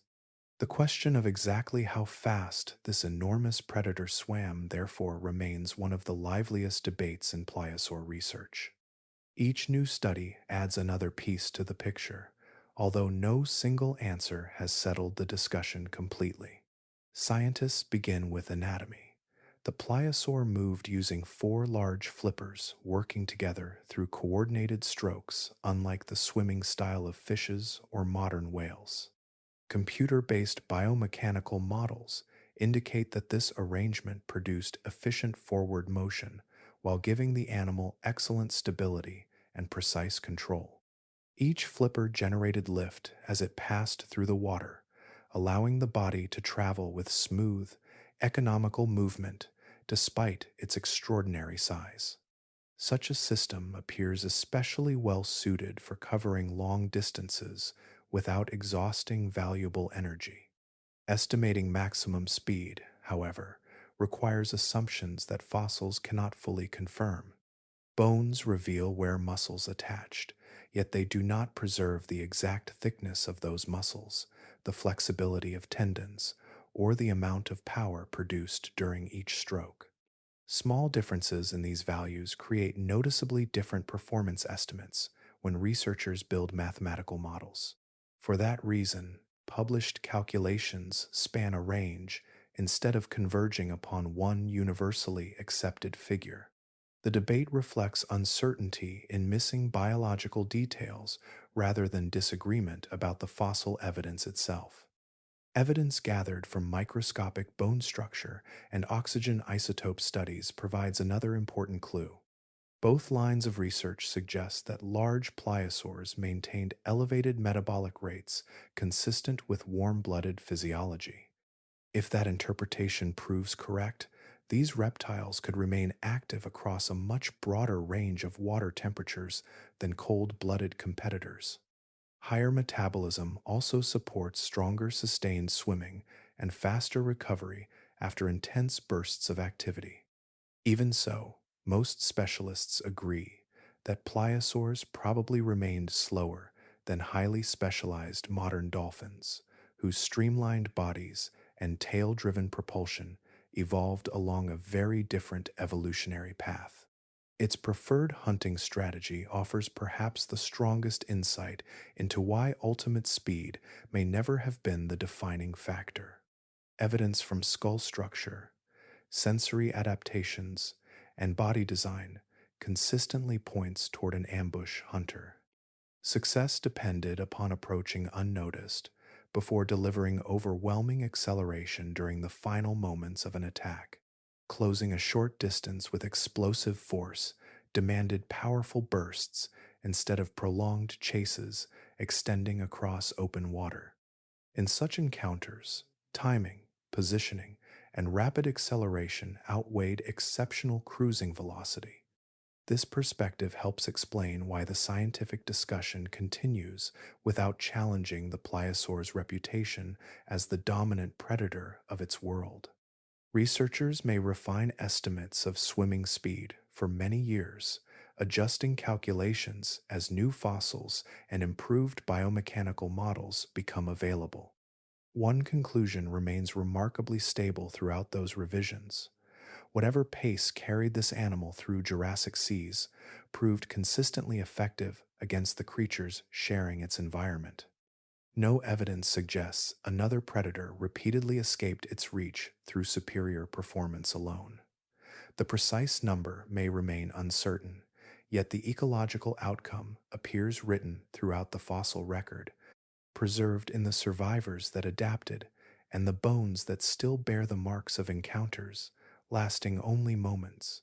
Great discoveries rarely emerge complete. More often, they begin as scattered fragments, separated by stone and time, carrying only hints of the larger story waiting to be assembled. That was the experience facing paleontologists who arrived in the Svalbard archipelago of Arctic Norway during fieldwork that began in 2006. Hidden within ancient rock layers lay the remains of a marine predator unlike any previously documented, although its true significance would require years of careful excavation before becoming clear. The location itself shaped every stage of the work. Svalbard offered only a brief seasonal window when snow retreated enough for excavation to proceed. Rugged cliffs, freezing conditions, and extreme isolation made each day in the field a logistical challenge. Fossils could not be removed quickly or carelessly. Every exposed fragment demanded detailed mapping, stabilization, and patient extraction before transport. Many individual blocks weighed as much as 60 kilograms, which is about 132 pounds, requiring coordinated effort simply to move them from the excavation site without damaging the priceless remains enclosed within the surrounding rock. Field seasons continued across many years. Piece by piece, the skeleton gradually emerged from the stone. Researchers eventually recognized that these remains represented an enormous member of the Pliosaur family, one exceeding the scale of previously documented specimens.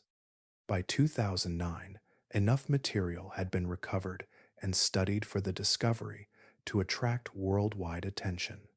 The specimen later received the scientific name Pliosaurus funki, while the informal nickname Predator X reflected public fascination with its extraordinary proportions rather than its formal scientific identity. Among the recovered bones, the skull fragments proved especially revealing. Careful reconstruction suggested an animal reaching approximately 15 kilometers. No, 15 meters, which is about 49 feet. That is nearly 15 meters in length. Even allowing for scientific caution surrounding incomplete fossils, the estimated size placed this individual among the largest pliosaurs supported by published evidence. Researchers deliberately avoided sensational claims, extending beyond what the recovered material justified. Conservative reconstruction remained essential, ensuring that conclusions reflected anatomical evidence instead of speculation. The discovery carried importance, extending beyond body size. Svalbard occupied high northern latitudes during the late Jurassic, representing seas considerably farther from tropical environments traditionally associated with giant marine reptiles. Finding such an immense warm-blooded predator in these northern waters strengthened earlier evidence, suggesting pliosaurs maintained elevated internal body temperatures. A metabolism independent of surrounding seawater would have allowed sustained hunting across colder environments where many cold-blooded reptiles faced significant physiological limitations. This realization transformed scientific understanding of pliosaur distribution. Earlier discoveries had encouraged an image centered largely upon warm epicontinental seas covering parts of Europe and neighboring regions. Predator X demonstrated that these formidable hunters occupied a much broader geographic range. Their presence extended into northern marine ecosystems, indicating an adaptability previously underestimated. The Pliosaur blueprint proved successful across remarkably different ocean settings while preserving the same defining combination of immense jaws, four flippers, powerful senses, and exceptional predatory ability. The fragments recovered from Arctic stone, therefore, accomplished far more than introducing another spectacular fossil.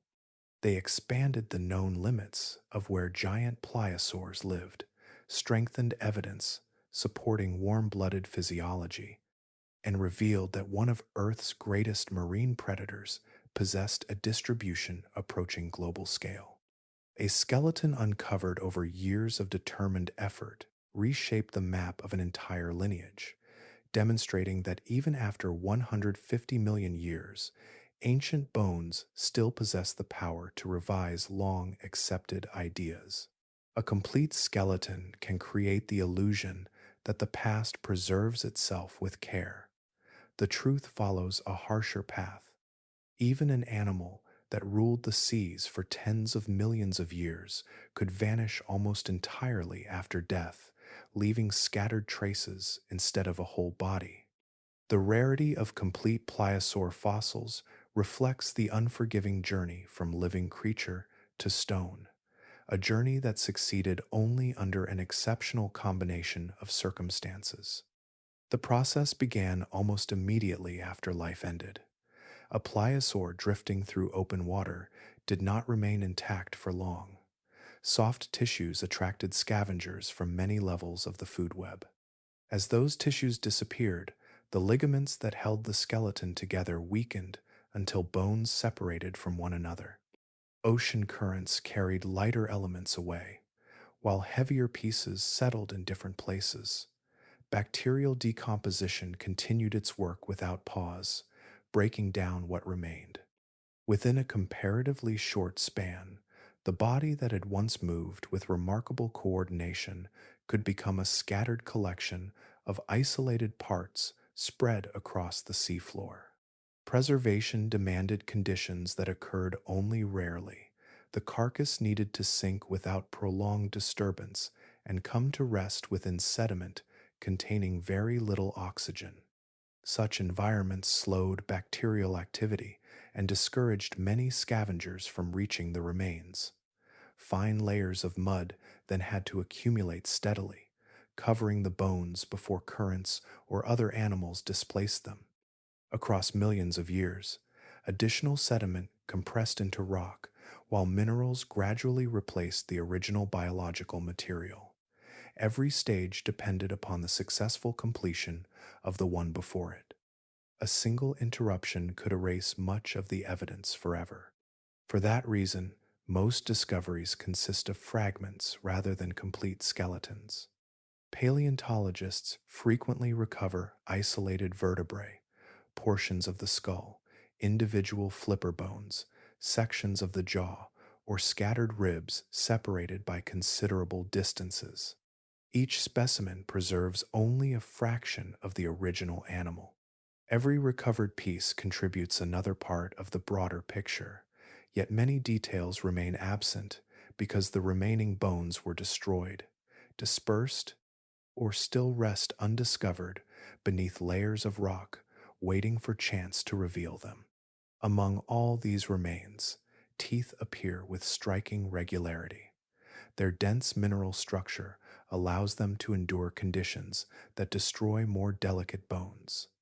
Detached teeth settled into sediment with greater resistance to physical damage and chemical alteration, surviving episodes that erased much of the surrounding skeleton. A single tooth, therefore, becomes more than an isolated object. Its shape, wear, and microscopic features preserve clues about feeding habits, evolutionary relationships, and the identity of the predator that once carried it. This incomplete record shapes every scientific reconstruction. Estimates of body length rely upon comparisons with better preserved relatives. Behavioral interpretations combine bone structure, bite marks, fossil distribution, and modern biomechanical analysis instead of direct observation. Even the recognition of distinct species sometimes changes as new discoveries connect fragments that once appeared unrelated or reveal unexpected differences hidden within familiar specimens. Each excavation adds another sentence to a story assembled from scattered pages. The pliosaur endures through these enduring fragments, each preserved against extraordinary odds. A tooth, a vertebra, or part of a skull carries enough information to illuminate an animal that once stood at the summit of the Jurassic Sea, even when most of its body has long since returned to the rhythms of the earth that concealed it. No ruler remains untouched when the world that sustains it begins to transform. The decline of the pliosaur unfolded across immense spans of time, carried by changes that accumulated gradually until an ecosystem unlike any before had become something entirely different. There was no single morning when these predators vanished from the seas. Their long supremacy faded as the foundations beneath it shifted, altering the balance that had supported them for tens of millions of years. Around 145 million years ago, Earth entered the transition between the Jurassic and the Cretaceous. Geological processes reshaped coastlines, sea levels fluctuated, and patterns of ocean circulation evolved. Broad epicontinental seas that had once spread across large portions of Europe, North America, and parts of Africa contracted or disappeared as continents continued their slow rearrangement. Those shallow marine environments had fostered extraordinary biological productivity, creating conditions where countless small organisms supported thriving populations of fish, cephalopods, marine reptiles, and ultimately the enormous predators that depended upon them. As those productive waters diminished, the abundance of prey changed as well. Every level of the food web felt the consequences. A reduction near its foundation echoed upward through the ecosystem until the largest hunters encountered a world offering fewer opportunities than before. Animals requiring immense amounts of energy each day faced growing challenges when prey became less concentrated across their traditional hunting grounds. The conditions that had once favored gigantic macro predators gradually became less reliable, replacing consistency with increasing ecological uncertainty. Climate also played an important role during this interval. Regional temperatures shifted, marine habitats changed, and patterns of nutrient movement through the oceans evolved alongside changing coastlines. None of these developments alone guaranteed the decline of the largest pliosaurs. Together, they created pressures that accumulated across many generations. Evolution responds continually to changing environments, yet even successful adaptations have practical limits when the surrounding ecosystem itself follows a different direction than the one that shaped earlier forms. The fossil record preserves evidence of widespread turnover among marine predators near the boundary separating the Jurassic from the Cretaceous. Several established groups declined, while others diversified and expanded into ecological roles that had previously been occupied by different hunters. The largest and most specialized pliosaur species appear to have suffered especially during this interval.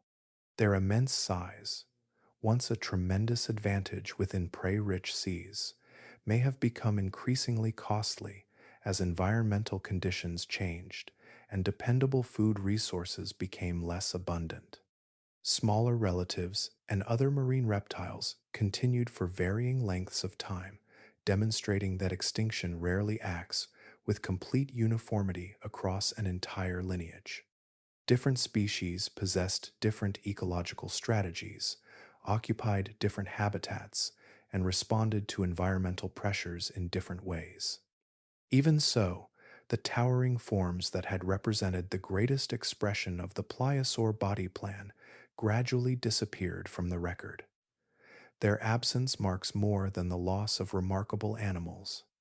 It signals the end of an ecological structure that had dominated the oceans across an extraordinary stretch of geological history. The story of their decline reveals an enduring principle woven throughout the history of life. Evolution builds creatures suited to the worlds they inhabit, yet those worlds continue changing whether their greatest inhabitants can follow or not. The pliosaur did not lose its place through weakness or failure. It belonged completely to an ocean whose character slowly transformed until the conditions that had once sustained its remarkable reign no longer existed in the same enduring form. Every great dynasty leaves behind an empty place, though that place is rarely vacant for long. As the largest pliosaurs dwindled, another lineage of marine predators expanded across the changing seas. These newcomers would eventually dominate the later Cretaceous oceans, yet they arrived through an entirely different branch of evolution. Their appearance marked the continuation of apex predation, though expressed through a body built according to a different design. Mosasaurs were not close relatives of pliosaurs. They belonged to the lizard lineage, sharing deeper ancestry with modern monitor lizards than with any plesiosaur. Their transformation from land-dwelling reptiles into formidable marine hunters unfolded independently, demonstrating that similar ecological opportunities can guide unrelated animals toward comparable lifestyles. Long bodies, powerful tails, flexible jaws, and streamlined forms allowed them to flourish within oceans that no longer resembled the expansive Jurassic seas that had once favored the Pliosaur dynasty. The environmental backdrop had continued to change. Coastlines shifted, marine habitats became reorganized, and food webs adjusted to new conditions. Mosasaurs appeared well suited to these altered ecosystems. Their swimming style relied heavily upon the tail, producing efficient bursts of speed and agile turns. They exploited a broad variety of prey, including fish, ammonites, marine reptiles, and other animals, occupying the growing diversity of Cretaceous seas. Their success reflected an evolutionary path matched to an ocean entering a different chapter of Earth's history. Whether this success came through direct competition with declining pliosaurs remains one of the enduring debates in marine paleontology. Some researchers propose that increasingly adaptable mosasaurs gradually displaced highly specialized pliosaurs as ecological conditions shifted. Under this interpretation, two groups of apex predators overlapped long enough for competition over prey and habitat to influence which lineage ultimately prevailed. Flexibility, changing environments, and evolving food webs may have favored the rising reptiles over their larger predecessors. Other paleontologists view the evidence differently. Fossil discoveries indicate that the greatest pliosaur species had already undergone substantial decline before mosasaurs reached their greatest abundance. If that interpretation proves correct, the changing environment itself played the dominant role, reducing pliosaur diversity before mosasaurs expanded into ecological positions that had become increasingly available. In this view, the newcomers inherited opportunities created by earlier environmental transformation instead of forcing their predecessors into extinction through direct rivalry. Current evidence cannot settle the debate with certainty because the fossil record preserves only scattered moments from a story unfolding across millions of years. Many coastlines that once bordered Cretaceous seas have disappeared through erosion or remain buried beneath younger rock. Every newly discovered skeleton, isolated tooth, or fragment of jaw has the potential to refine the sequence of events, shifting scientific understanding by revealing another small portion of an immense history. One conclusion stands on firmer ground than the question of competition itself. The ocean emerging after the Jurassic bore little resemblance to the one that had nurtured the largest pliosaurs. Ecosystems had been reorganized, prey communities had changed, and evolutionary pathways now favored different solutions for life at the summit of the marine food web. Mosasaurs rose within that transformed world, while the pliosaur remained a masterpiece shaped for seas that had gradually faded into Earth's distant past. The final chapter of the pliosaur did not arrive with fire descending from the heavens. Its story reached its end much earlier, unfolding through gradual environmental change that accumulated across countless generations. By approximately 94 million years ago, the last confirmed members of this remarkable lineage disappeared from the fossil record. Their absence marked the conclusion of one of the longest reigns ever achieved by an apex marine predator, ending during the late Cretaceous as Earth's oceans entered another period of profound transformation. This disappearance occurred roughly 28 million years before the Chicxulub asteroid struck Earth and brought an end to the non-avian dinosaurs. That distinction matters because these events are often blended together in popular imagination. The pliosaur was already gone when the asteroid changed the planet forever. Its extinction belonged to a different narrative, one driven by environmental shifts that unfolded across immense spans of geological time instead of a single catastrophic moment. The seas that had sustained giant pliosaurs no longer functioned as they once had. Ocean chemistry continued to evolve, altering conditions that shaped marine food webs from their smallest organisms upward. Sea levels also declined across many regions, reducing the broad, shallow marine environments that had served as exceptionally productive feeding grounds. These epicontinental seas had supported extraordinary concentrations of life for millions of years. As they contracted, the abundance of prey capable of sustaining gigantic marine hunters diminished alongside them. Large predators occupy the highest level of ecological dependence. Every meal available to them reflects the health of countless organisms lower within the food web. Fish populations respond to smaller prey. Those animals depend upon plankton, and plankton flourish only when environmental conditions remain favorable. As those interconnected systems shifted, each change echoed upward through the ecosystem. A predator requiring enormous amounts of food each day possessed little margin for prolonged decline in available resources. Other great marine reptiles experienced similar struggles during this interval. Ichthyosaurs, whose ancestry stretched back for many millions of years, also disappeared around this time. Their body plan differed greatly from that of the pliosaur, yet both lineages faced oceans that no longer rewarded the traits that had once made them extraordinarily successful. Independent evolutionary experiments arrived at the same destination, demonstrating how completely environmental change can reshape life's possibilities. Natural selection excels at refining organisms for the world surrounding them. It cannot anticipate conditions that have not yet arrived.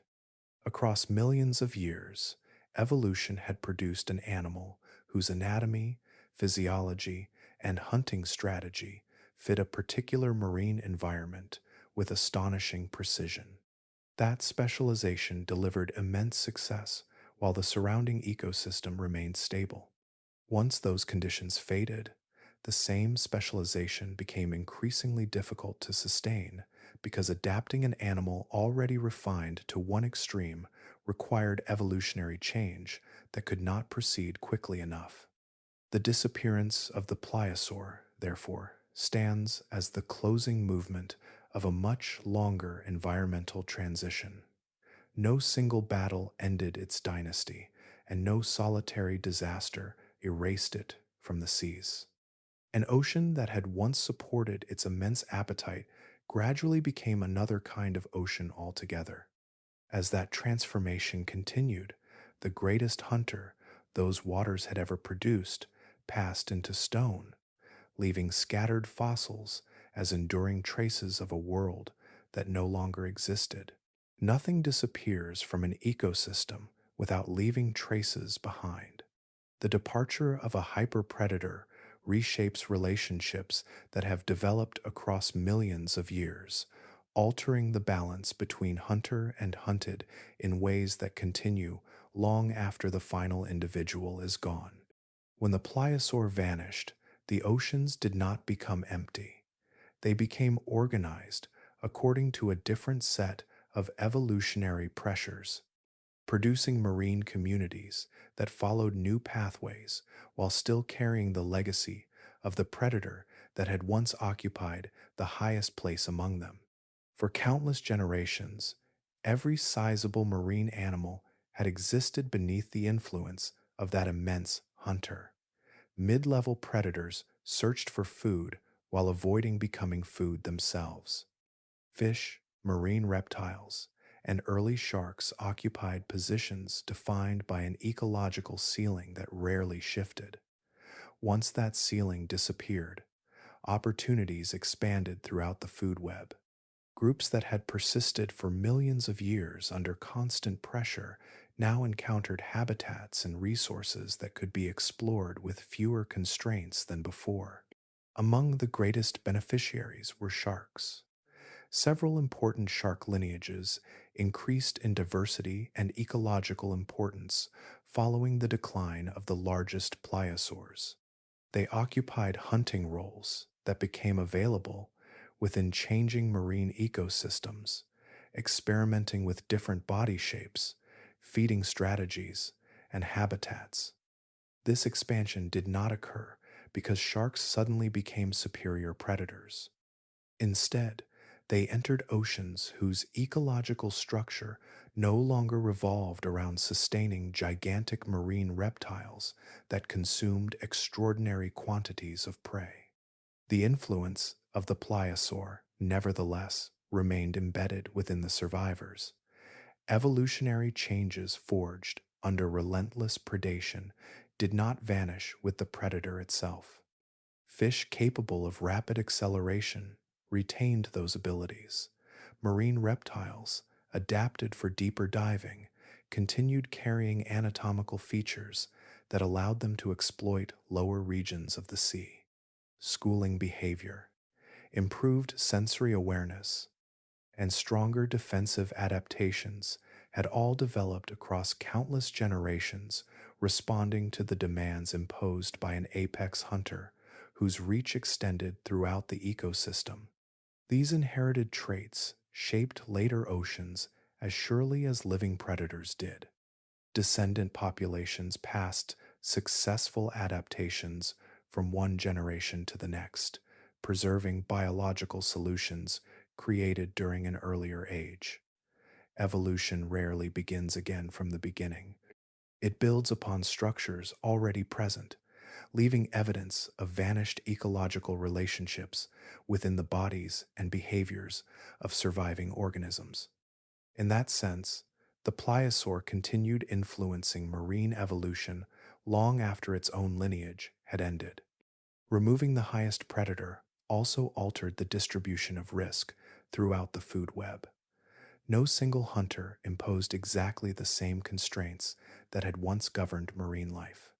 Predation remained constant, competition persisted, and death continued to shape every ecological interaction. Even so, the pattern of danger became more broadly distributed across multiple predators instead of being concentrated within one extraordinarily specialized lineage occupying the highest position. The oceans that followed therefore represented more than the continuation of marine history. They were ecosystems, carrying permanent marks left by millions of years under the rule of a predator whose influence reached far beyond the animals it consumed. The greatest legacy of the pliosaur was never limited to its immense body or unmatched bite. It endured within the living architecture of the sea itself, preserved through evolutionary changes that continued unfolding long after the ruler of that earlier ocean had vanished. A useful measure of an extinct predator is found by looking at those that rule the oceans today. Modern seas still contain formidable hunters, each refined through millions of years of evolution, each occupying the highest levels of present marine food webs. Even so, placing them beside the greatest pliosaurs reveals differences that extend beyond size alone. They belong to oceans shaped by different opportunities, different constraints, and different evolutionary histories. The great white shark has earned its reputation through power, precision, and adaptability. Adults may approach 6 meters in length, which is about 19.7 miles, and weigh around 2,000 kilograms. Its bite force has been estimated at roughly 4,000 pounds per square inch, enough to break bone and tear through thick layers of flesh. Even with these remarkable abilities, the great white often approaches unfamiliar prey with restraint. It circles, investigates, and occasionally releases a first bite before deciding whether continuing the attack is worth the potential cost. Such caution reflects the reality that injury can be fatal for an animal hunting alone. The orca represents another path toward dominance. It combines intelligence, communication, memory, and cooperation into one of the most versatile hunting strategies known in the natural world. Pods coordinate movements with extraordinary precision, surrounding prey, creating waves to dislodge animals from floating ice or exhausting larger targets through repeated attacks. Orcas have been documented hunting seals, penguins, sharks, whales, and nearly every other large marine animal sharing their range. Their success emerges from teamwork as much as physical strength. Those achievements remain extraordinary, yet they illuminate the distinct world occupied by the pliosaur. The largest documented individuals approached 15 meters in length, which is about 49.2 miles, with body masses estimated near 45 tons. Reconstructions of skull structure and jaw mechanics indicate a bite exceeding that of any other animal currently known from the fossil record. Unlike modern hunters that often balance risk against reward, this immense marine reptile appears to have possessed physical margins so substantial that comparatively few prey animals could threaten meaningful injury during a successful attack. Its hunting strategy reflected those advantages. Evidence suggests rapid acceleration over short distances, followed by overwhelming force delivered before prey could mount an organized escape. Such behavior reduced the need for prolonged pursuit. It also removed many of the compromises faced by present predators, whose survival depends upon avoiding wounds that may become impossible to recover from. Every broken tooth, damaged fin, or fractured rib carries consequences for an animal that must continue hunting each day. This does not suggest invulnerability. Even the greatest predator remained subject to disease, aging, environmental change, and occasional conflict with rivals. Survival still demanded energy, successful reproduction, and favorable conditions across entire ecosystems. The difference lay in how few living creatures possessed the size or strength to challenge an adult occupying the peak of its development. Modern oceans, therefore, preserve excellent predators, though each operates within boundaries imposed by the world it inhabits. The pliosaur belonged to a chapter when evolution briefly assembled a hunter whose scale, anatomy, and ecological position combined into something that has never appeared again. The seas still produce masters of predation, yet none stand upon quite the same summit that once supported the ruler of that earlier age. An extinction can erase a species, yet it cannot erase the influence that species impressed upon life around it. Long after the last pliosaur vanished from the seas, the generations that had survived its presence continued carrying inherited solutions to problems it had once imposed. Those solutions passed from parent to offspring, becoming woven into the fabric of marine evolution until they outlived the predator that inspired them by roughly 94 million years. Natural selection leaves its signatures through survival. Every successful escape, every improved defense, and every advantage repeated across countless generations becomes part of the story written into living bodies. During the long reign of the pliosaur, fishes that turned more sharply, accelerated more efficiently, or detected approaching danger a fraction sooner enjoyed slightly greater chances of surviving long enough to reproduce. Across immense spans of time, those small differences accumulated into lineages capable of movements their distant ancestors never possessed. Many fish living today still display streamlined forms, powerful tail muscles, and schooling behaviors that confuse attacking predators. Those traits serve many purposes in modern oceans, yet some originated during intervals when giant marine reptiles dominated food webs. Evolution rarely discards an effective adaptation once it has proven valuable. A feature shaped for one challenge often continues serving another after the original threat has disappeared. Deep diving tells a similar story. Marine mammals evolved long after the age of the pliosaurs had ended, so they did not flee directly from those reptiles. Even so, the evolutionary history of deep ocean habitats reaches back through ecosystems molded by large marine predators.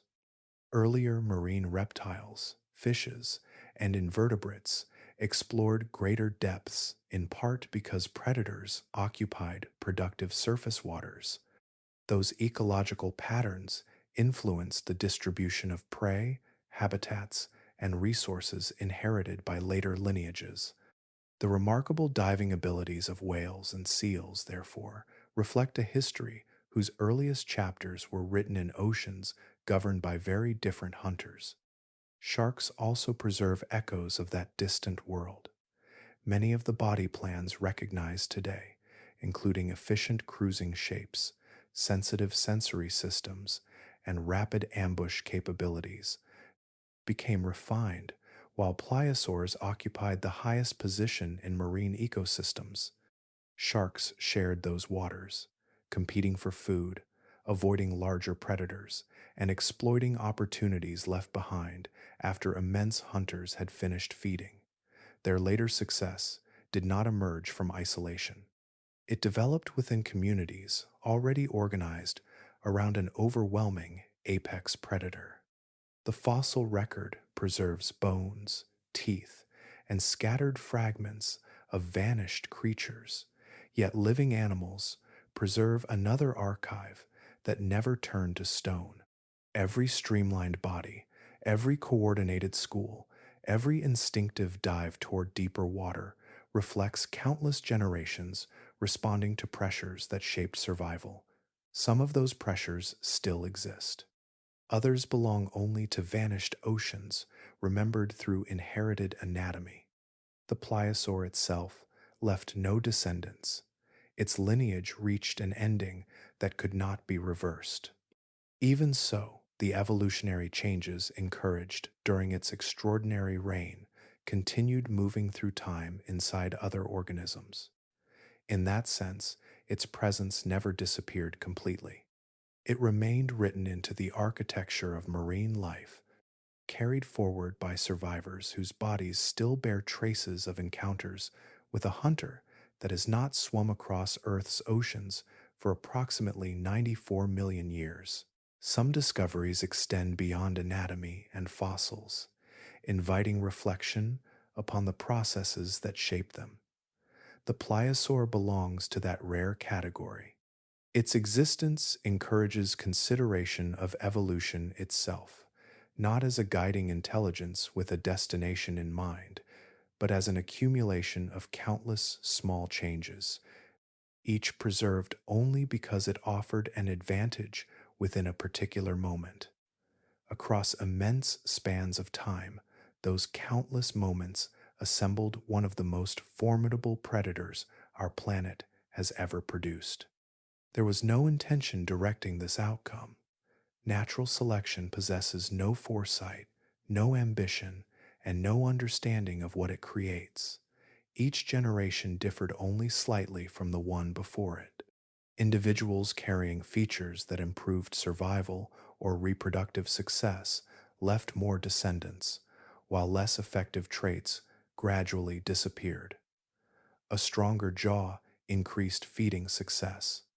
More efficient swimming improved hunting. Greater endurance expanded opportunity. Warm blood supported sustained activity across broader environments. Every adaptation emerged through ordinary evolutionary processes operating over extraordinary lengths of time. Viewed separately, none of those characteristics appears excessive. Powerful muscles, reinforced skull bones, curved teeth, enlarged flippers, and heightened metabolism each represent understandable responses to ecological pressure. Every feature solved a practical problem faced by an active marine hunter. Evolution consistently favored combinations that improved success within the surrounding ecosystem, preserving useful changes while discarding less effective alternatives. When those successful adaptations accumulated inside one lineage for millions upon millions of years, the result became something remarkable in scale. The pliosaur eventually combined immense body mass, exceptional bite force, rapid acceleration, durable skeletal construction, and advanced predatory efficiency within a single organism. From a human perspective, that combination can appear almost disproportionate, as though nature exceeded a sensible limit. Evolution itself recognizes no such boundary. It continues refining successful traits until environmental circumstances reward different solutions. For that reason, describing the pliosaur as a mistake can be misleading if understood literally. The greater lesson lies elsewhere.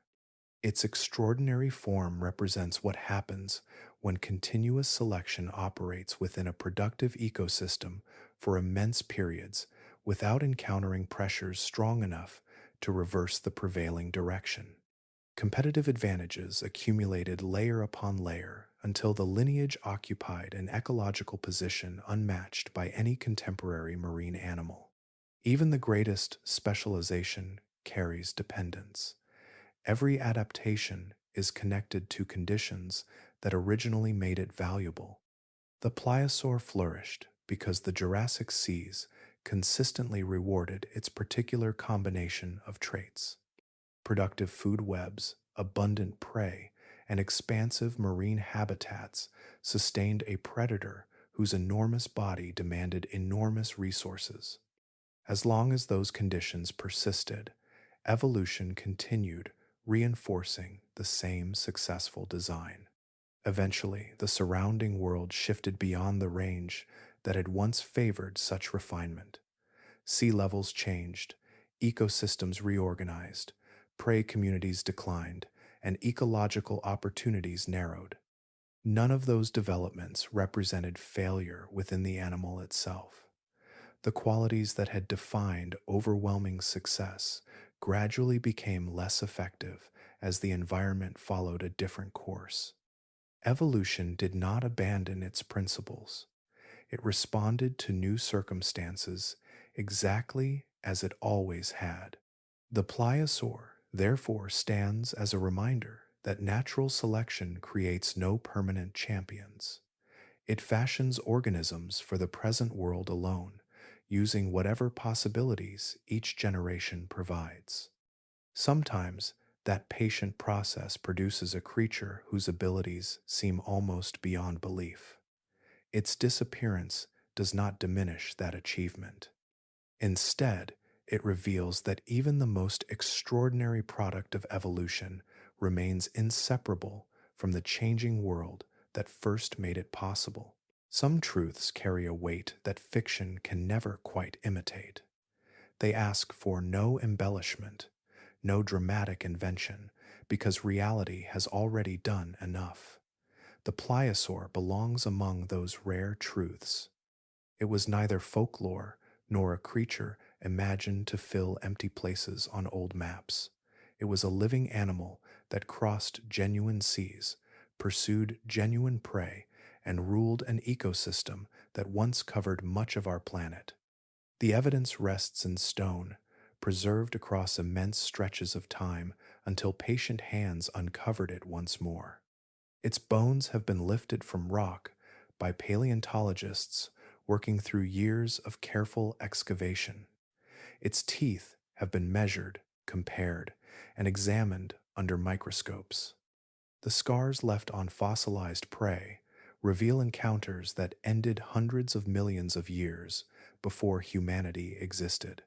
Computer modeling, anatomical reconstruction, and biomechanical analysis have allowed researchers to estimate the force of its bite using established principles of engineering and evolutionary biology. Every new fragment strengthens a picture assembled from observation instead of imagination. The passage between its final breath and its rediscovery spans approximately 94 million years. Across that immense interval, continents shifted, mountain ranges rose, oceans opened and closed, flowering plants spread across the land, mammals diversified, and eventually people appeared. Then, in the Arctic, repeated field seasons slowly brought forgotten pieces back into daylight. A fragment of jaw here, part of a skull there, another vertebra emerging from frozen sediment. Each discovery added another sentence to a story the Earth had preserved with extraordinary patience. Museums now display remains that once lay beyond any human memory. Scientific papers describe proportions, feeding mechanics, evolutionary relationships, and the environments this predator inhabited. Artists reconstruct muscles, skin, and movement from fossil evidence, offering careful glimpses of an animal that no eye has witnessed for tens of millions of years. Although every reconstruction contains measured uncertainty, the existence of the pliosaur itself stands upon firm scientific ground. Today's oceans remain filled with remarkable hunters. Sharks patrol continental shelves with refined efficiency. Orcas travel across entire ocean basins using intelligence, communication, and cooperation. Giant squid continue their hidden lives within the deep. Every one of these animals reflects millions of years of successful evolution, each occupying a distinctive place within modern marine ecosystems. Even so, they inhabit a world shaped by different ecological boundaries, different prey communities, and different evolutionary pressures. The pliosaur belonged to another chapter entirely. For roughly 80 million years, evolution refined one lineage into a predator of exceptional scale and capability, one whose combination of immense size, powerful jaws, rapid swimming, and sustained metabolism has never been repeated in quite the same form. That chapter eventually closed as changing oceans favored different survivors, yet its record remains written across stone and within the history of life itself. Perhaps the most enduring wonder is neither its strength nor its size. It is the realization that an undirected natural process, working through countless generations without intention or foresight, assembled something so extraordinary upon the same world we now call home. The fossils ask for nothing beyond recognition. They remind us that Earth has already imagined realities greater than myth, and that one of its greatest predators truly lived beneath familiar skies.